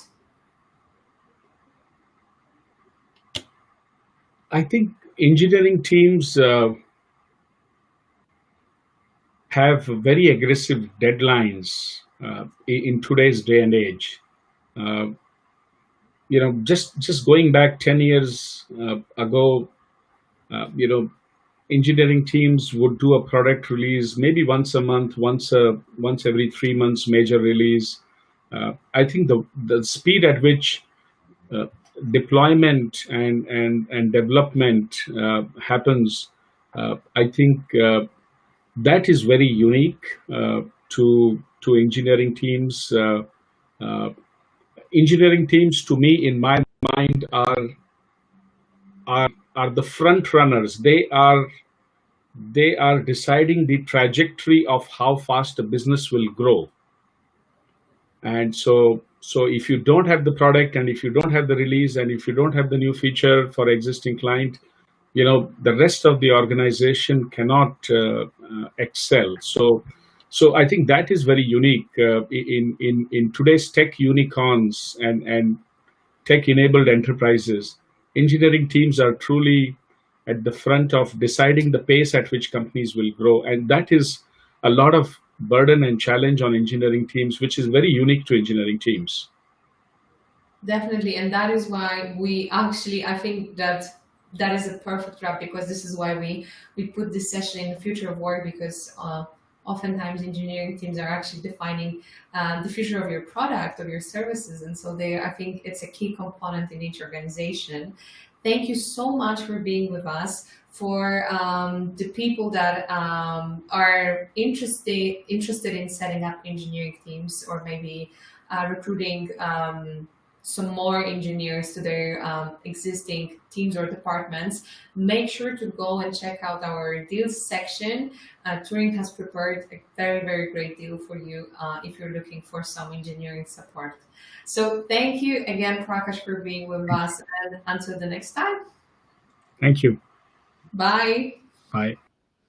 Now we will be moving to the next session, and we'll be talking about AI. I think that's something very exciting, and I will invite on our virtual stage our next speaker, Katica Roy. Let me quickly introduce her to all of you.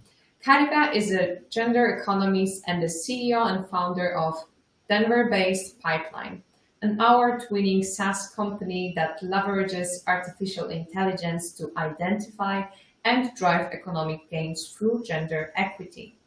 Pipeline launched the first gender equity app on Salesforce's App Exchange.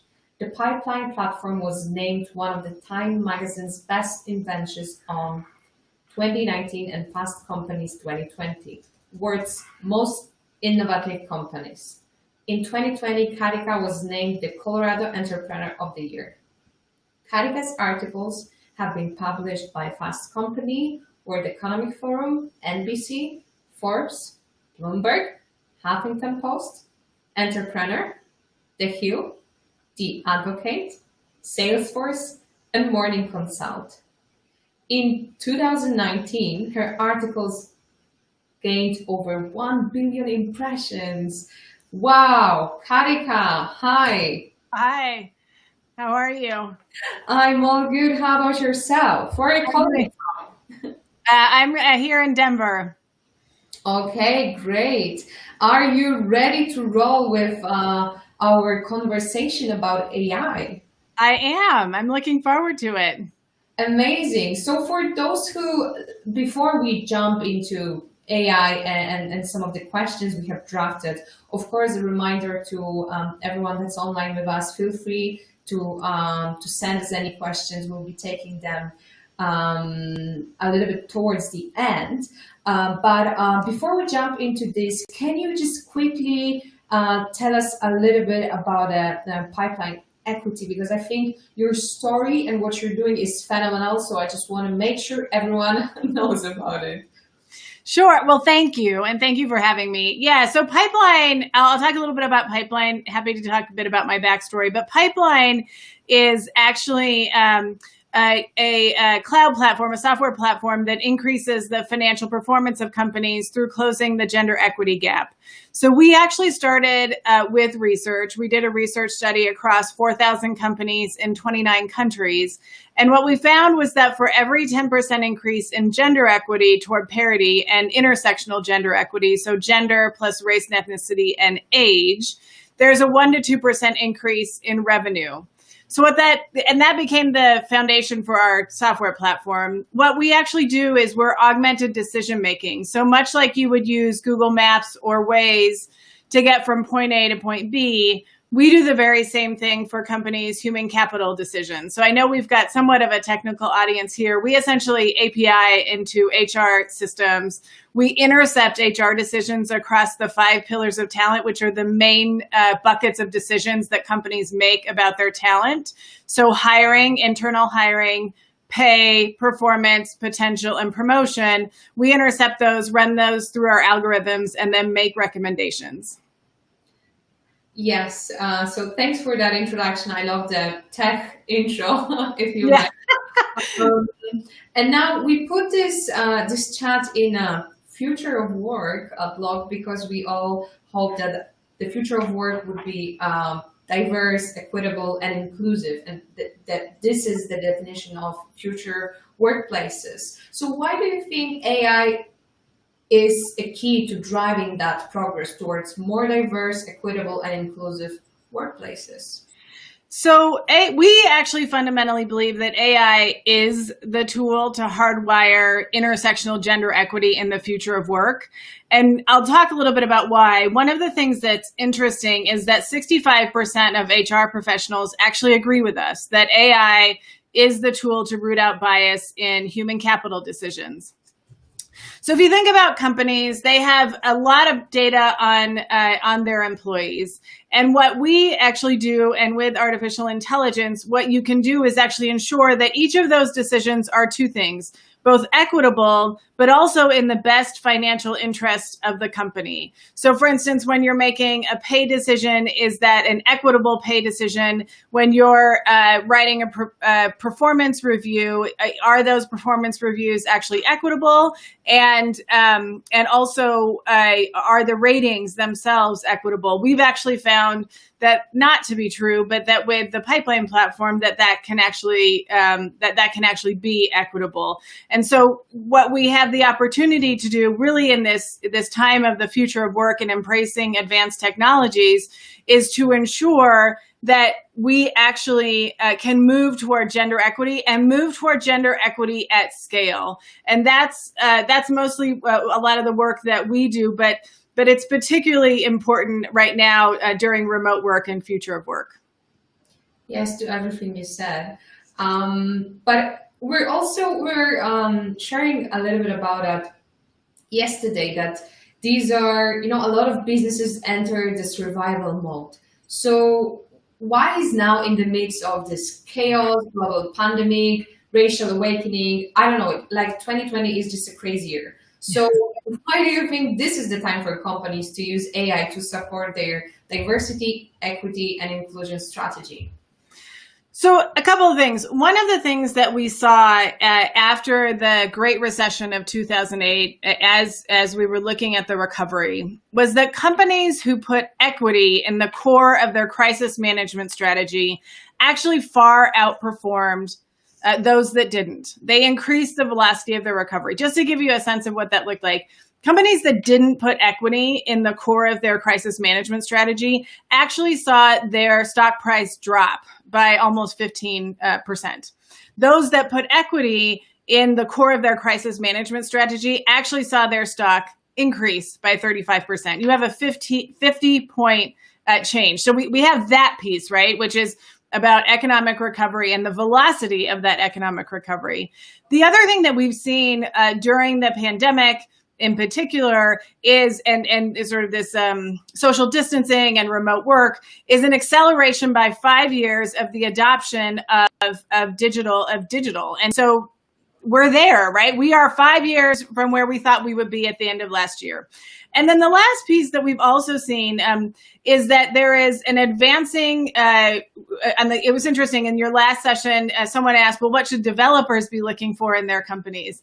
And one of the things that we've seen that employees have been looking for, and this has increased by 222% during the pandemic and during the calls for racial equity, is the search for diversity.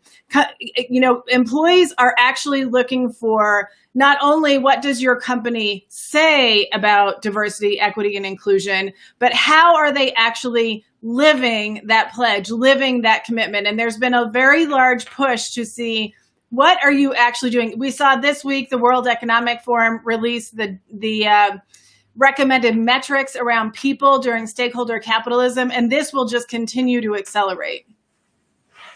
Yeah, I think what you're saying, and how it's not only putting, who you are as a business or what you're doing, but actually walking the talk. I think that's something that a lot of companies are struggling with. But now talking a little bit about remote work, because I think there are a lot of people who are on both sides of this, that remote work is supporting gender equity, but then I think some people are slightly disagreeing with this. So what's your take on that? Is remote work a good thing for gender equity? And will it help more women stay in the labor force? What do you think? So it depends. That's the real answer. Opposite of discussion. Yeah, and really it depends. We have one of the things that we've have seen during the pandemic is a 153% increase in women's unpaid work at home. So I think the people that typically believe that remote work will increase gender equity look at it through a flexibility lens. That's not completely inaccurate, but there are some risks risks to gender equity in terms of in the time of remote work, and there's a few of them. One is that women become less visible. And when you become less visible, you have less opportunity for upward mobility within companies. We already know that for the most part, the broken rung on the corporate ladder is the very first promotion. We could actually see that slide backwards. The second piece is how we actually are valuing our employees in promotions. That is, if you are working remotely, we've seen some companies try to bring employees back, not obviously very successfully. But if you are working remotely, that there's this view that you're less committed to your work. That becomes a real issue because promotions are really the key and how we value our employees to things like potential, whether or not you are put in the future succession for leadership, whether or not you get promoted, and also how you get paid. So there's that risk. And then the third risk is around this idea of people having to speak up over Zoom. And anytime advocating for yourself anytime is always a risk, but particularly at a distance. And so one of the things that we've seen is that AI is actually a really important tool to combat these risks, that we can ensure equity of opportunity, equity of performance reviews and ratings, which obviously lead to things like equity of pay. Yes, I actually, you pulled out Zoom meetings as the thing that we all have to now participate. I came across data saying that actually women, although for some of them, like the white collars, the people that work for enterprises, they can usually take their work to remote environment, and so one would think, yes, like that's supporting gender equity, and but then again, this data showed that actually women are not being visible and they're not being heard on this virtual meeting. So it's on one hand, yes, like you get a chance to, for example, raise your kids and still stay in your professional role, but then on the other hand, you're often becoming less and less visible, and that kind of impacts your influence in organization and chances to, for example, get promoted and continue succeeding at your career. So let's look at the dark side of the future of work. I don't wish it to happen, but let's project this dark possible future. So what do you think happens if women labor's force participation rates go down permanently as a result of COVID? Yeah, and before I do want to answer your question, but before I do want to point out one thing, and I have had this experience as a breadwinner mom, which is there is a narrative around particularly working moms in the workforce that we need, and that there's really only one way to be a good mom. And so we built these systems around flexibility and what we believe moms want without really giving them a voice in what they want. My husband is a stay-at-home dad. I didn't need flexibility. I needed opportunity. So there is that point around ensuring that our narrative is inclusive for what women in the workforce want. Regarding your question about the risk of women's labor force participation going down permanently, our economy is at risk if women's labor force participation decreases. That's the biggest risk. It impacts everyone, not just women. I'll give you a couple of examples. Since 1970, women's increased labor force participation has actually added $2 trillion to the U.S. economy. The second piece of that is that there's another $2 trillion waiting on the table for the U.S. economy, $12 trillion globally. And in the U.S., $789 billion of that $2 trillion is for women's increased labor force participation. We simply can't risk as a country as well as a global economy that we go backward on gender equity, not in a time when we need to accelerate our recovery. It is critically important to the growth for everyone. The other piece of that is kind of going back to that sort of false narrative piece, is that women in the U.S., in 40% of U.S. households with children under the age of 18, are the primary or sole breadwinners. There are 16 million breadwinner moms in the US. They support 28 million children. They don't have the option not to work. The 40% of our future labor force in the US is actually at risk if we don't ensure that women are working and also being successful at work.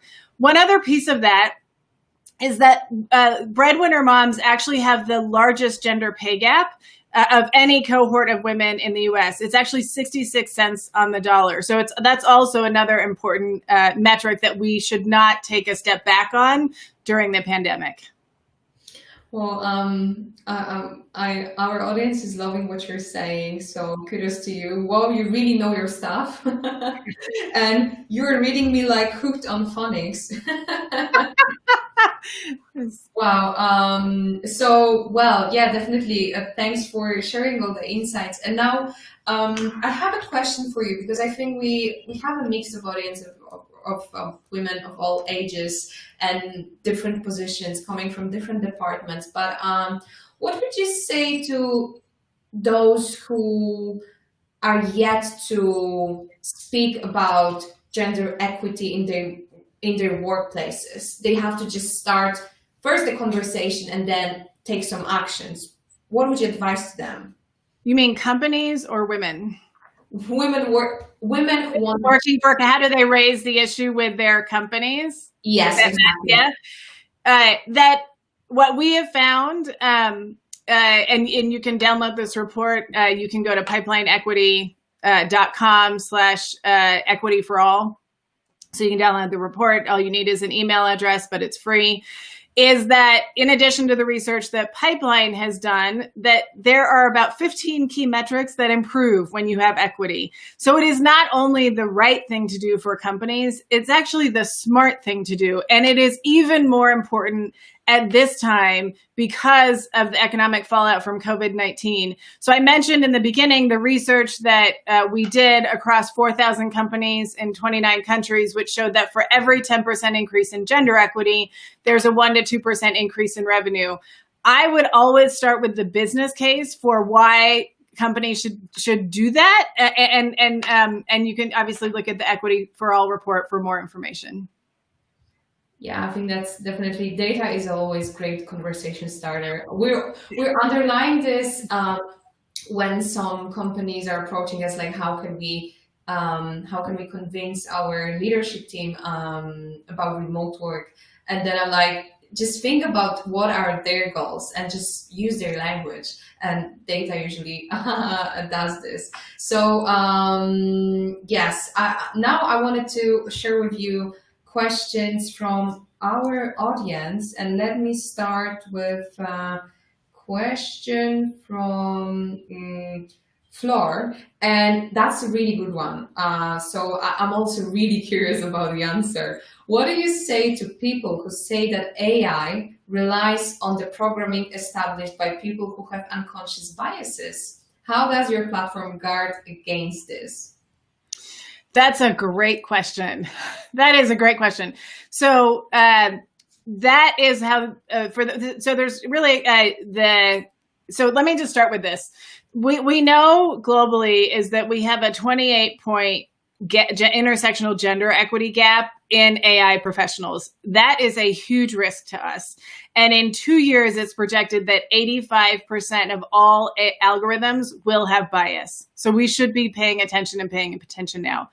We ensure that the people sitting behind the computer actually programming the algorithms are diverse. That is very important to us because we get lots of different perspectives. So age, gender, race and ethnicity, background, for instance, if you were raised in the US versus if you were raised in another country, all of those lead to, and then we also ensure that people can be heard. So those are the two things that we really focus on to ensure that our algorithms are actually rooting out bias.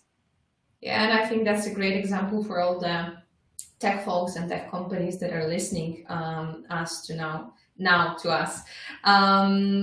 One issue that was raised by our audience is ageism.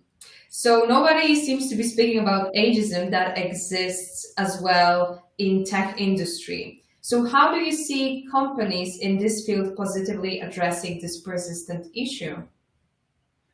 We address it. We address it gender first, not gender only. So we're gender plus race and ethnicity and age. There's a couple reasons for that. And I think that to your the question that was asked, we will likely see more and more ageism as we see baby boomers, because they're such a large cohort, get older. But we actually address that. We address it through a gender first, not gender only lens. I'll explain why. One of the things that we found is that anytime you intersect gender with another diverse factor, so race and ethnicity or age, so for instance, Black women, Latinas, women over the age of 45, that they tend to be farther behind younger white women. So ageism is a really critical issue, and it is a particularly critical issue for women. It's not that it's not an issue for men, but it is. What the data shows is that if a woman is perceived to be over the age of 45, she is less likely to be interviewed for a job. That, when you couple that with the fact that over twice as many women over the age of 65 versus men live in poverty because of the gender pay gap, it's a really big issue because women in particular and older women need to be working. Yes, thanks for sharing that. I think that should be probably a topic for our next conference, and we should make sure to kind of make a way for it to appear on our agenda. We have a very valid comment and a question. AI does increase the chance for women in getting hired, but do you think that the problem mostly starts earlier?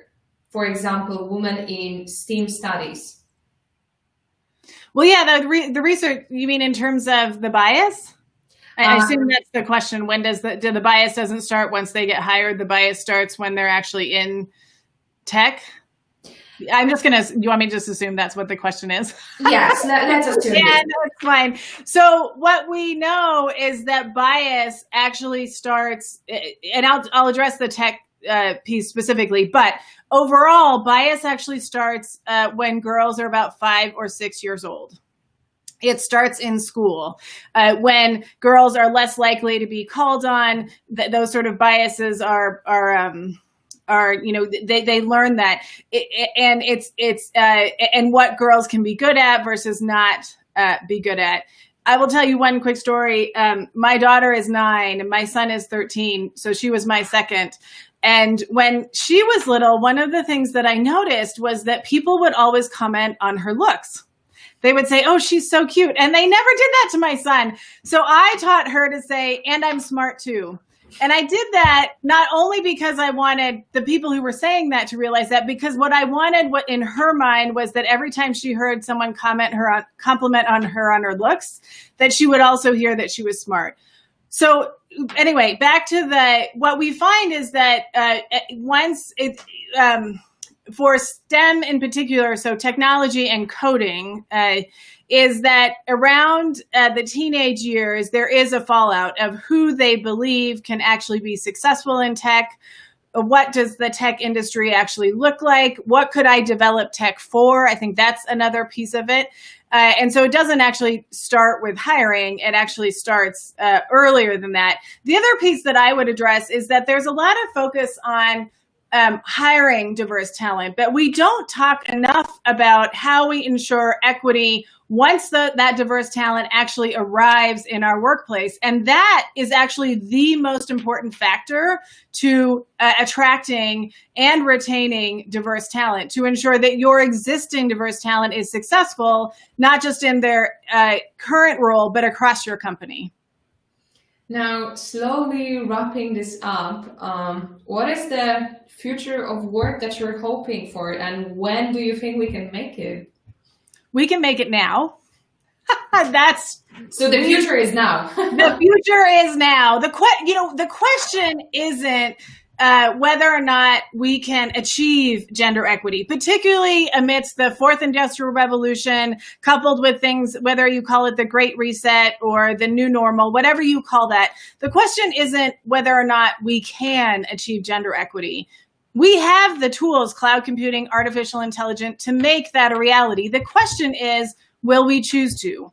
Will we choose to embrace the tools of the fourth industrial revolution to make gender equity a reality now? That is completely within our purview. Definitely. And now, with that being said, let's finish with the last question from our audience. Now, one of my colleagues complains that although companies claim to want to be diverse, their business practices don't demonstrate this. This is their true value. So what warning signs or red flags should job seekers be looking out for? Or generally, what are some red flags or like signs we should be aware of to make sure that this is really a diverse company that we are meeting?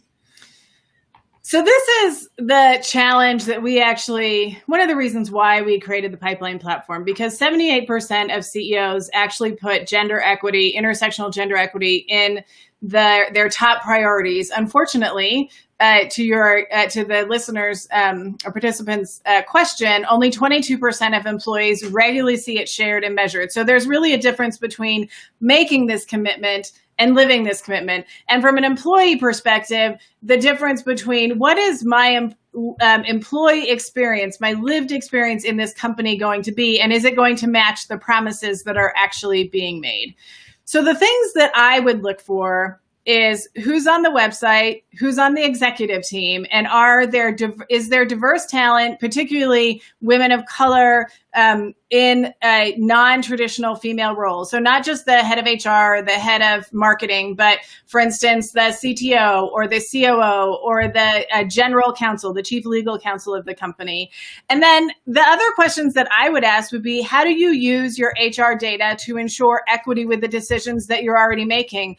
How are you ensuring that there's equity in performance reviews or that there's equity in promotion and potential? We often talk about development of employees, and what that really means is potential. How do people get tagged as top talent or high potential talent in companies and then actually get visibility to do that? Those would be the questions that I would be asking, because I'd want to join a company where I could not only bring my talents, but be recognized and actually develop over the long term. And I hope everyone noted these questions. This should be like checklists. You're going through. I do publish these things, so they can either connect with me on LinkedIn, or if they go to Pipeline Equity, they can go to Katica's Voice, which is my blog, and I do publish a lot of this, and it's out there for people to see. Great. I was just about to ask how people can connect with you, but you already shared this. So let me close with a comment from one of our attendees. I want to use this recording, meaning our conversation here, and play it for every stakeholder meeting I go to. Katica, you're such a boss, babe. Well, thank you. I mean, I did this. We didn't talk a little bit. Thank you. I did this. We didn't talk so much about this, but I am the daughter of an immigrant and a refugee. I'm also a breadwinner mom who fought to be paid equitably twice and won. And I created Pipeline so that other people would actually have equitable opportunities without having to speak up.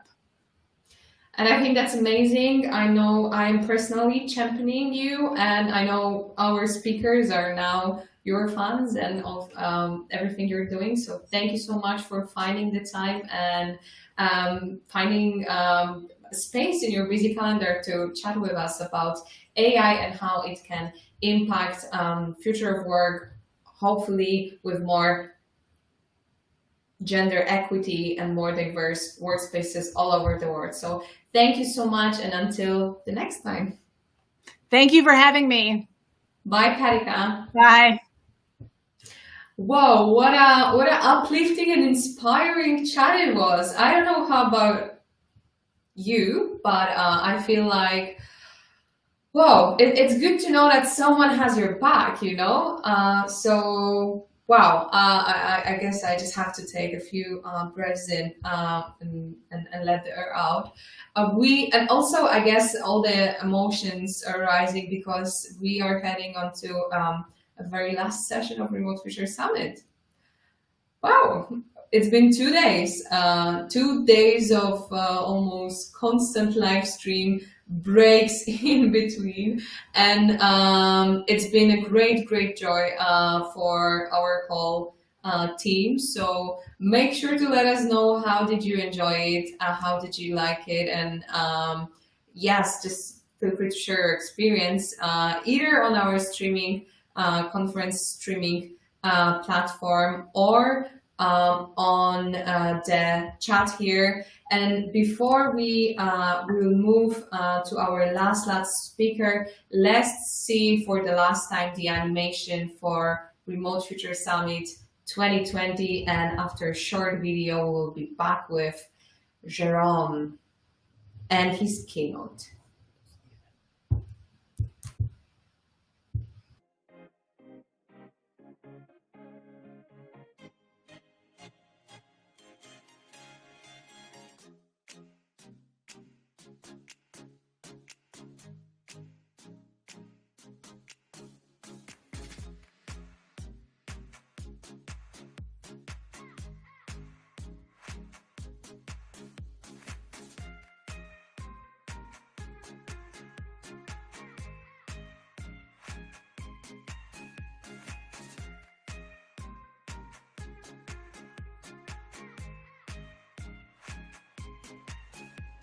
Eva from Remote How here.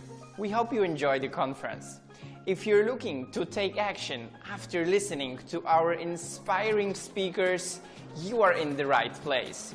Since 2017, Remote How has become world's #1 remote work transformation platform that helped over 400 companies all over the world make remote or hybrid work. So if you're looking for hands-on advisory or consulting from world's top remote experts, it's Remote How.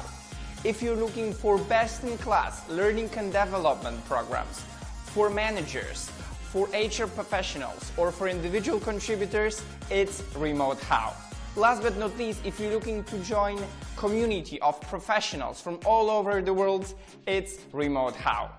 Today, you have the opportunity to schedule a free consultation call to review your current remote work setup and get the personalized solution how to tackle this moving forward. Succeeding in remote work is not easy, but we are here to help you make it work. Enjoy the rest of the conference.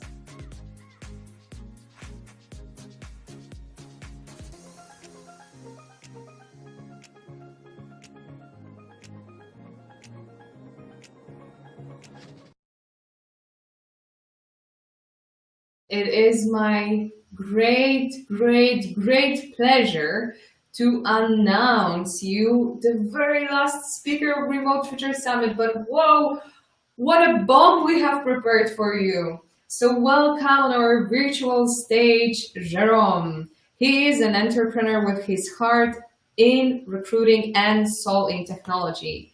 He envisions a world where recruitment is transparent and hiring is so easy that his grandma can do it. He's passionate for what he does, hates the status quo, and loves innovation, especially when it reaches disruption. Jerome's goal is to bring the economy to its full potential by removing friction in the labor market and eradicating unemployment. So put your hands together for founder and CEO of SmartRecruiters, Jerome. Hi. Hi, Magda. Thank you for having me. Sounds like you guys have a great conference going on. Yes, we have had a great lineup. So, I mean, no pressure, but we expect a great session now from you. And also, I just wanted to mention that I've had a chance to connect with your team earlier, and what I've just read about you making this introduction, I think that's all true from what they have been telling me about you. So it's a pleasure to finally meet you, and I'm happy to welcome you at our stage of Remote Future Summit. Well, thank you for having me, and for the kind words. And it's true that we are here on a mission to connect people to jobs at scale, and the remote work is really changing that, accelerating it, opening new dynamics. And so I'm excited to share some of my learnings with the audience. Great. Do you have any presentation prepared? Yes, we got it. So it looks like you're all set. And so I'm going to leave you on the stage. Over to you. All right. Thank you so much. Thank you. Good morning, good afternoon, good evening, depending where you are. I'm in San Francisco, so for me it's like good lunch, midday here in the Bay Area. And I want to talk to you a bit about how SmartRecruiters is entering into the future with remote work, right? We announced that we're going remote forever about 2 months ago. We've been on that journey for a while, and it's exciting to see what we're learning. First, I would say the core of it is that, in fact, we are here at the heart of our mission, right? We're on a mission to connect people to jobs at scale. And when jobs become remote, it actually creates a lot of challenges and opportunities to do it well. A bit of background on SmartRecruiters. We were founded in 2010. We're a recruitment software company. So we actually have a technology platform that connects people and jobs. We're about 4,000 customers around 100 countries. Many big organizations use SmartRecruiters like Visa, Bosch, LinkedIn, Twitter. Many organizations actually that around the world are leveraging our technology to manage all of their recruiting. And we have about 300 employees in 10 countries. So we're already always a bit remote, in fact, right? At least we were mostly distributed in offices, but not that much distributed in remote. And then, well, COVID hit us, right? Like everybody else, and it was interesting for us to look at what is going to happen, right? And I remember vividly the March kind of shelter in place, and we were all in a bit of a like panic, like what's going to happen? What does that mean to the economy? And at the time, we started to see many of our competitors, people in the ecosystem, it was like, oh, companies are not going to recruit so much, so we're going to reduce the workforce. And we saw many companies just start and doing layoffs and just scale down. We actually took an opposite direction. We said, no, we're going to actually stand firm. We did not lay off anyone at the company, and instead we moved everybody to remote, and we reorganized our work. And what we did in reorganizing our work is we recentered ourselves around our values, and we have some core values here. That these are you see them as they are painted in the office, actually, around smarter as one, CEO and impact, and we just recentered all the team and kind of rose everybody to the occasion. And I stood up in front of the whole team in a town hall, and I said, we're gonna write this together, and actually we're not going to just weather the storm. We're actually going to thrive into the storm. We're going to be there for our customers who are talent acquisition and HR professionals, right? Who are themselves shaken by the situation. Hiring volumes are down. Reduction in force have to be executed. Internal movements of staff. Like there's a lot moving in that world, and we said this is a time for us to step up. And so we did step up for our customers, actually, to unite and upskill our community. So we invested a lot in online education. We launched webinar series to exchange ideas, user groups between our team, between our our customers.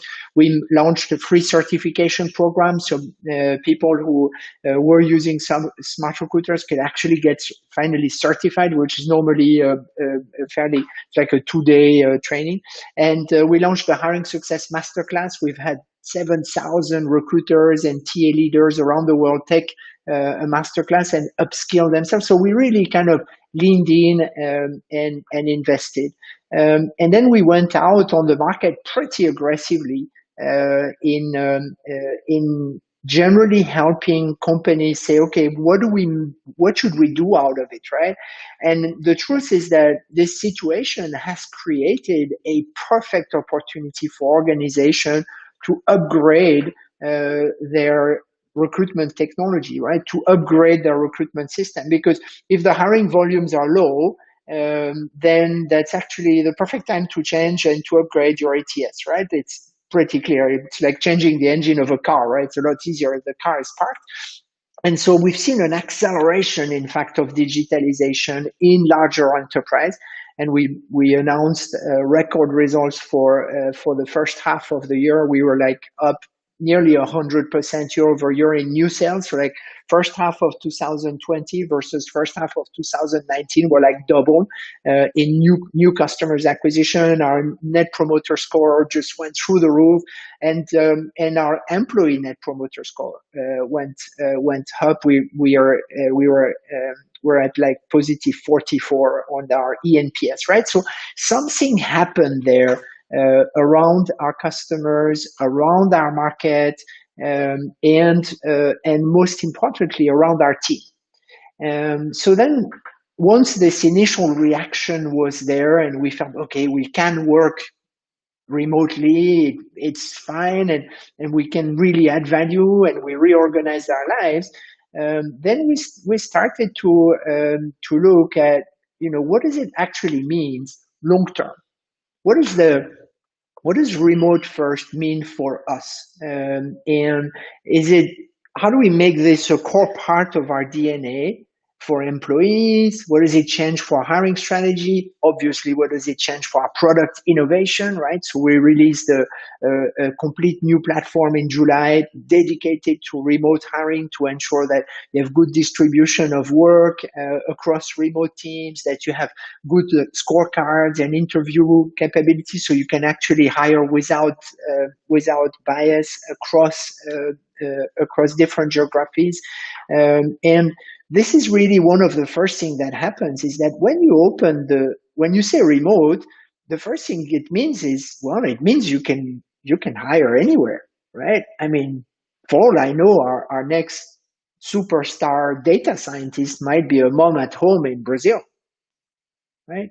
I mean, if you remove the geography suddenly from your job requirements, the whole world opens, right? It obviously means for employees, they get to work wherever they want, and they might choose to, go from cities towards a resort like this one, or just be there from time to time and have a more flexible way. I remember we had this data scientist, our chief scientist actually, if you listen, he'll recognize himself, who's a surfer. And he was like, why do I need to live in Berlin? Like, do you think I would be less efficient if I lived in Bali or in Costa Rica? Like, would it really make a difference? And I remember those conversations at the time. We're like, yeah, no, you're right. Actually, it doesn't really make a difference. But we weren't yet able to act on that. But then as COVID forced us, and we took all the teams home, this is what our team meeting looks like, right? Those are actually Martians right there. You even have Winston, our famous Martian. The team started to collaborate and have full flexibility to work from wherever they wanted, right? In a healthy and productive environment. We've started to see movements out of San Francisco, where we had a core headquarters of people, going to work in places where the cost of living is cheaper, where the weather is better, maybe going to their hometown because they had to move here. So suddenly you see life choices separate from work choices. And that's a really interesting trend it's a really interesting trend to look at. So when we announced our remote forever plan, we focused on 4 core components here, which was one, while we may have still people in the office, we're going to optimize for remote first. So this core principles means that presence in an office is no longer mandatory. And everything in the company is designed to make a remote employee highly productive, effective, happy, right? So everything we do is designed for the remote employee. And if you happen to be in an office or next to an office, that's completely fine. But the optimization for the company is really around remote. And that changes a lot. It changes the communication, it changes onboarding, it changes how you organize, it changes the team meetings. It actually changes a lot when you really do that. Second, we said it's nice to be remote, but we still need co-working spaces, right? So we turned our offices, we reduced our footprint a bit, but we kept offices in all the major cities. And we reconfigured the offices into co-working spaces so that we don't have assigned desks anymore, but we have more like hot desking capabilities. And then the office footprint is now focused on socializing, access to meeting rooms, creativity, rather than, oh, I need to be there every morning at 8. And if it means I spend an hour and a half in traffic, well, that sucks, but it's my life, right? So we've removed the requirement to be in an office. Now the office is almost an opportunity. It's where you can go if you want. The third core principle is around socializing, and socializing matters, right? And this is the one that actually has me most focused on, is how do you avoid the dilution of culture over time if everybody is remote? And so we're actually working on more socialization efforts, and it can be online. We opened the Smart Cafe, which is an online Zoom room where you can go, and we have various happenings there, from social to events to town halls to different things happening in the Smart Cafe, but it's our online location. We actually put an emphasis on culture around gratitude, praising, and just how do we connect and stay connected as humans. And then physically, as we are allowed in various cities around the world to get together, we're actually reorganizing happy hours and times together. And once the medical threat is away, then we will invest in socializing and maybe bring all Smartians together in the Bahamas for 5 days, as opposed to paying a rent of an expensive office in San Francisco, right? And we probably still get to keep the change. So there's here, I think, the idea that you can make people remotely very productive, but you do need to have them being able to work together physically when necessary, and you do need the social component. Like, those two things are hard to go without, and this is why you see many organizations say, "Well, I love the idea of remote," or on the other side, "It will never work," right? And you have like Twitter on one side that said, "Yeah, we're all remote, it's cool," and Jack Dorsey now lives in Kenya apparently. And on the other side, you have Netflix that says, "No, this is never going to work. Like, all Netflix employees must be here because otherwise our culture is going to die." So you have really very extreme position here. And I think this is what it speaks to, right? And the last component of our program, of our plan, is remote hiring. And I'm obviously super excited about this possibility, because the one thing that remote hiring does is it gives you access to an amazing talent pool. And frankly, it gives you access to a more diverse talent pool. Because if you think about what discrimination, what bias happens, it actually very quickly gets to who lives in the right city, who grew up in the right city, and you have a lot of this. You have a lot of this happening in that includes bias at the very basic level of, do you live next to a good job?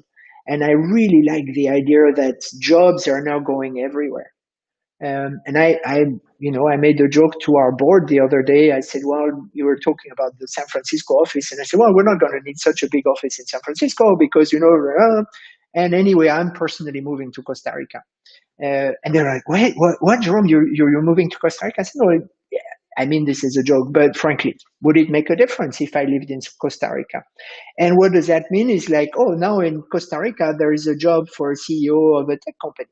And there is jobs for developers, and there's job for salespeople, and maybe a CTO of SmartRecruiters one day, like I was saying earlier, maybe one day this person is in Brazil, or maybe he or she is in Montana, or so it actually provides opportunity around the world. I absolutely love that, and we recently published a very detailed plan to become an anti-racist force in the recruiting market. So we're working with our customers to define a best practice diversity hiring. We're investing in innovation and innovating in D&I.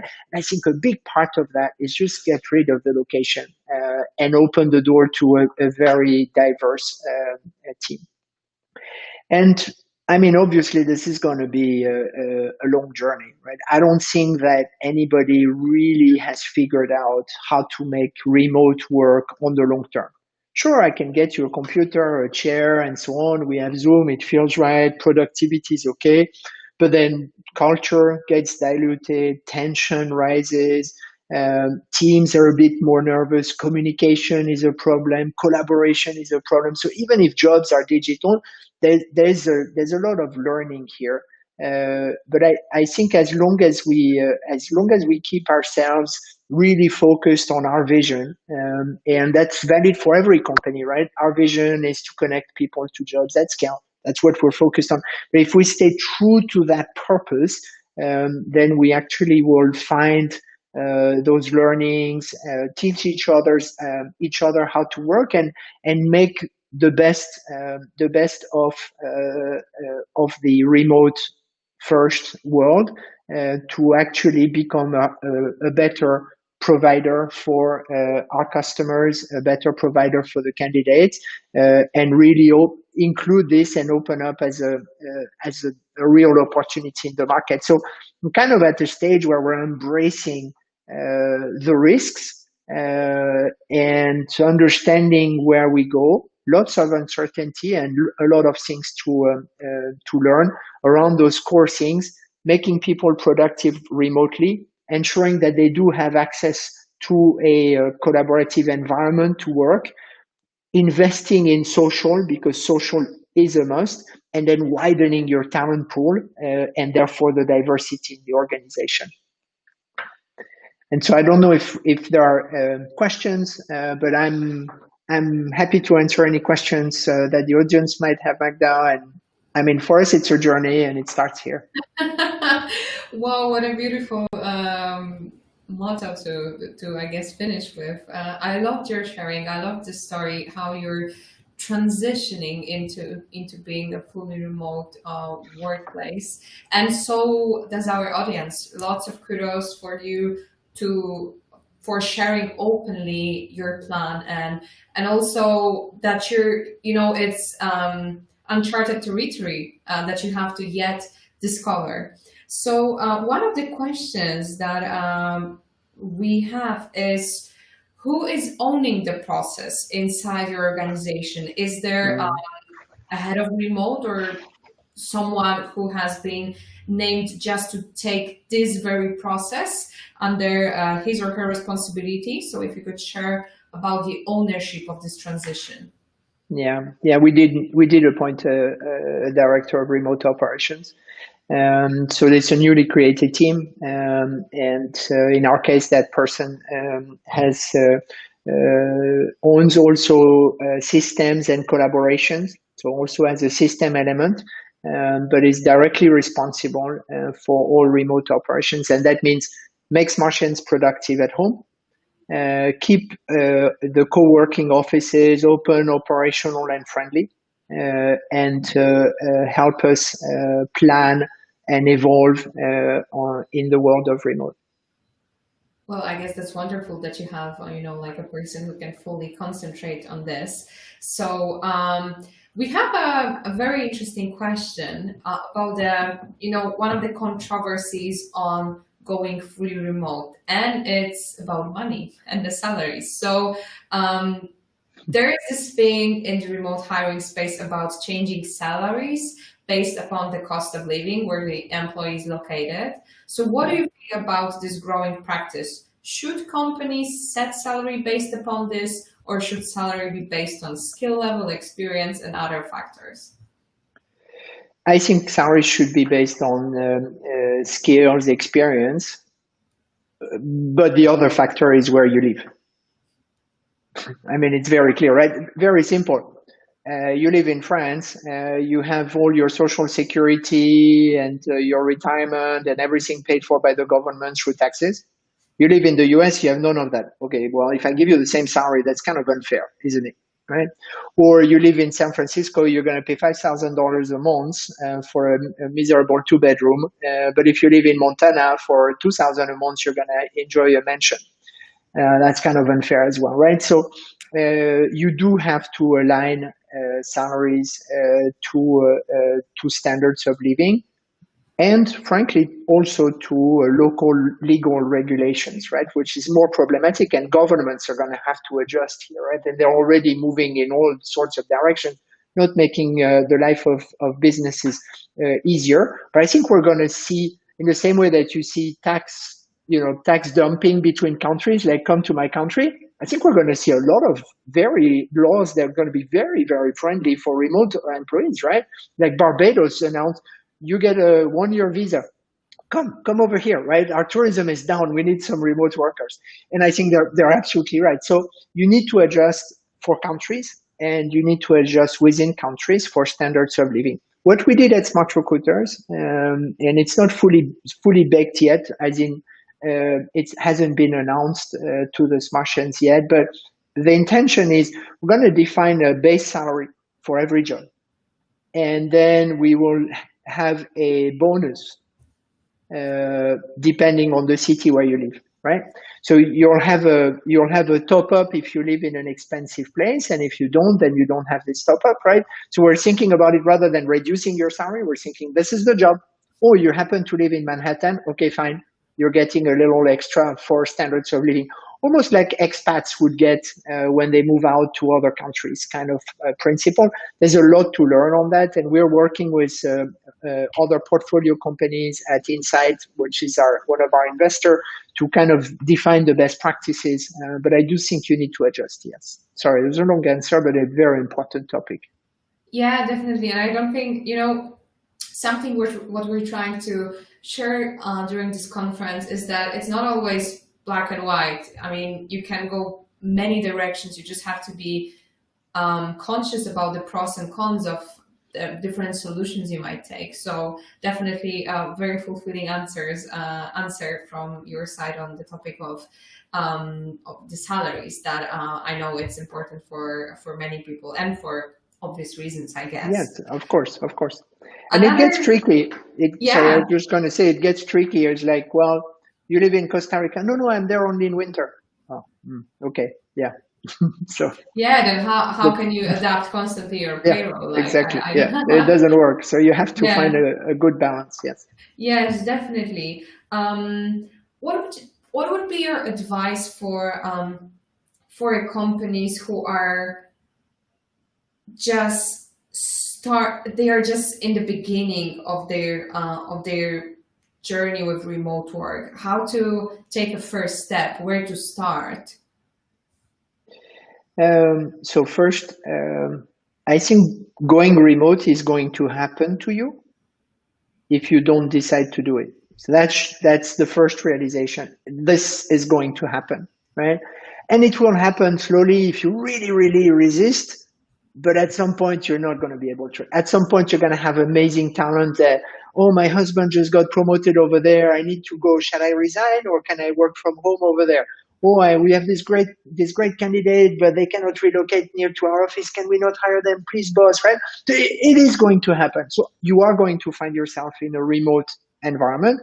And if you have 20% of your workforce that's remote, then it's a really bad idea to ignore this 20%. So regardless, you have to make remote work.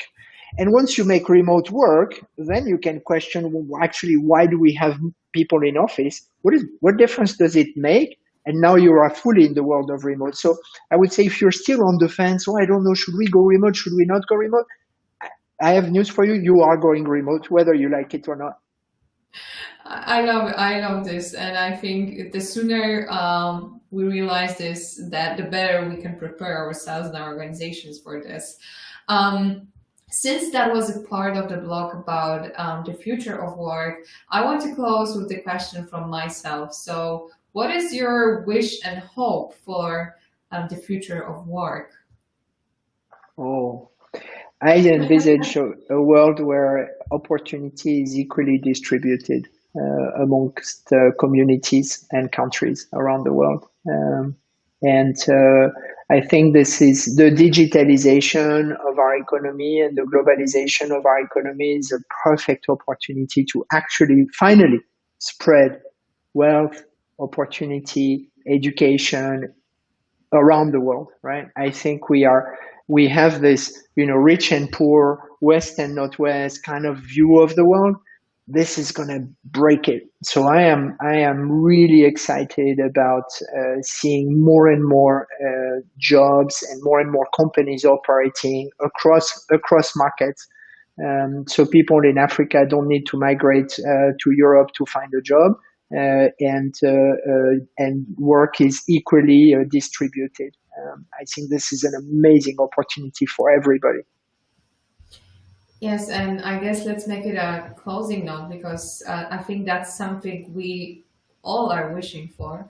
So thank you so much for finding the time in your very busy schedule, I guess, and sharing with us the story how SmartRecruiters is transitioning into the future with your remote plan. Thank you once again for being with us, and hopefully until next year. Absolutely. Thank you for having me. Bye, Jerome. Have a great day ahead. Thank you. Bye-bye. And now, whoa, what a great conference it was. I guess our team will still need to take a couple of days to really recap on everything that we have learned. But I think when we started this conference, we wanted to have an open conversation about challenges of remote work and what is it really like to be a remote worker in the current context. And I think the beautiful message that kind of shines through all the keynotes and panel discussions that we've had is to keep on looking for the opportunities and the good things we can capitalize on. Of course, we all have our bad moments where we feel demotivated, we can feel lonely or overworked.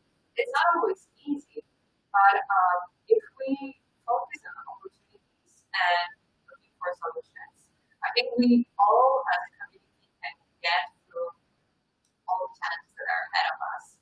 Well, 2020 is still a few months left, so who knows what will happen, but with that positive mindset, I'm sure we can carry on. So thank you so much for being online with us. I hope you enjoyed the summit, and we will be sharing all the recordings and materials with you soon. Until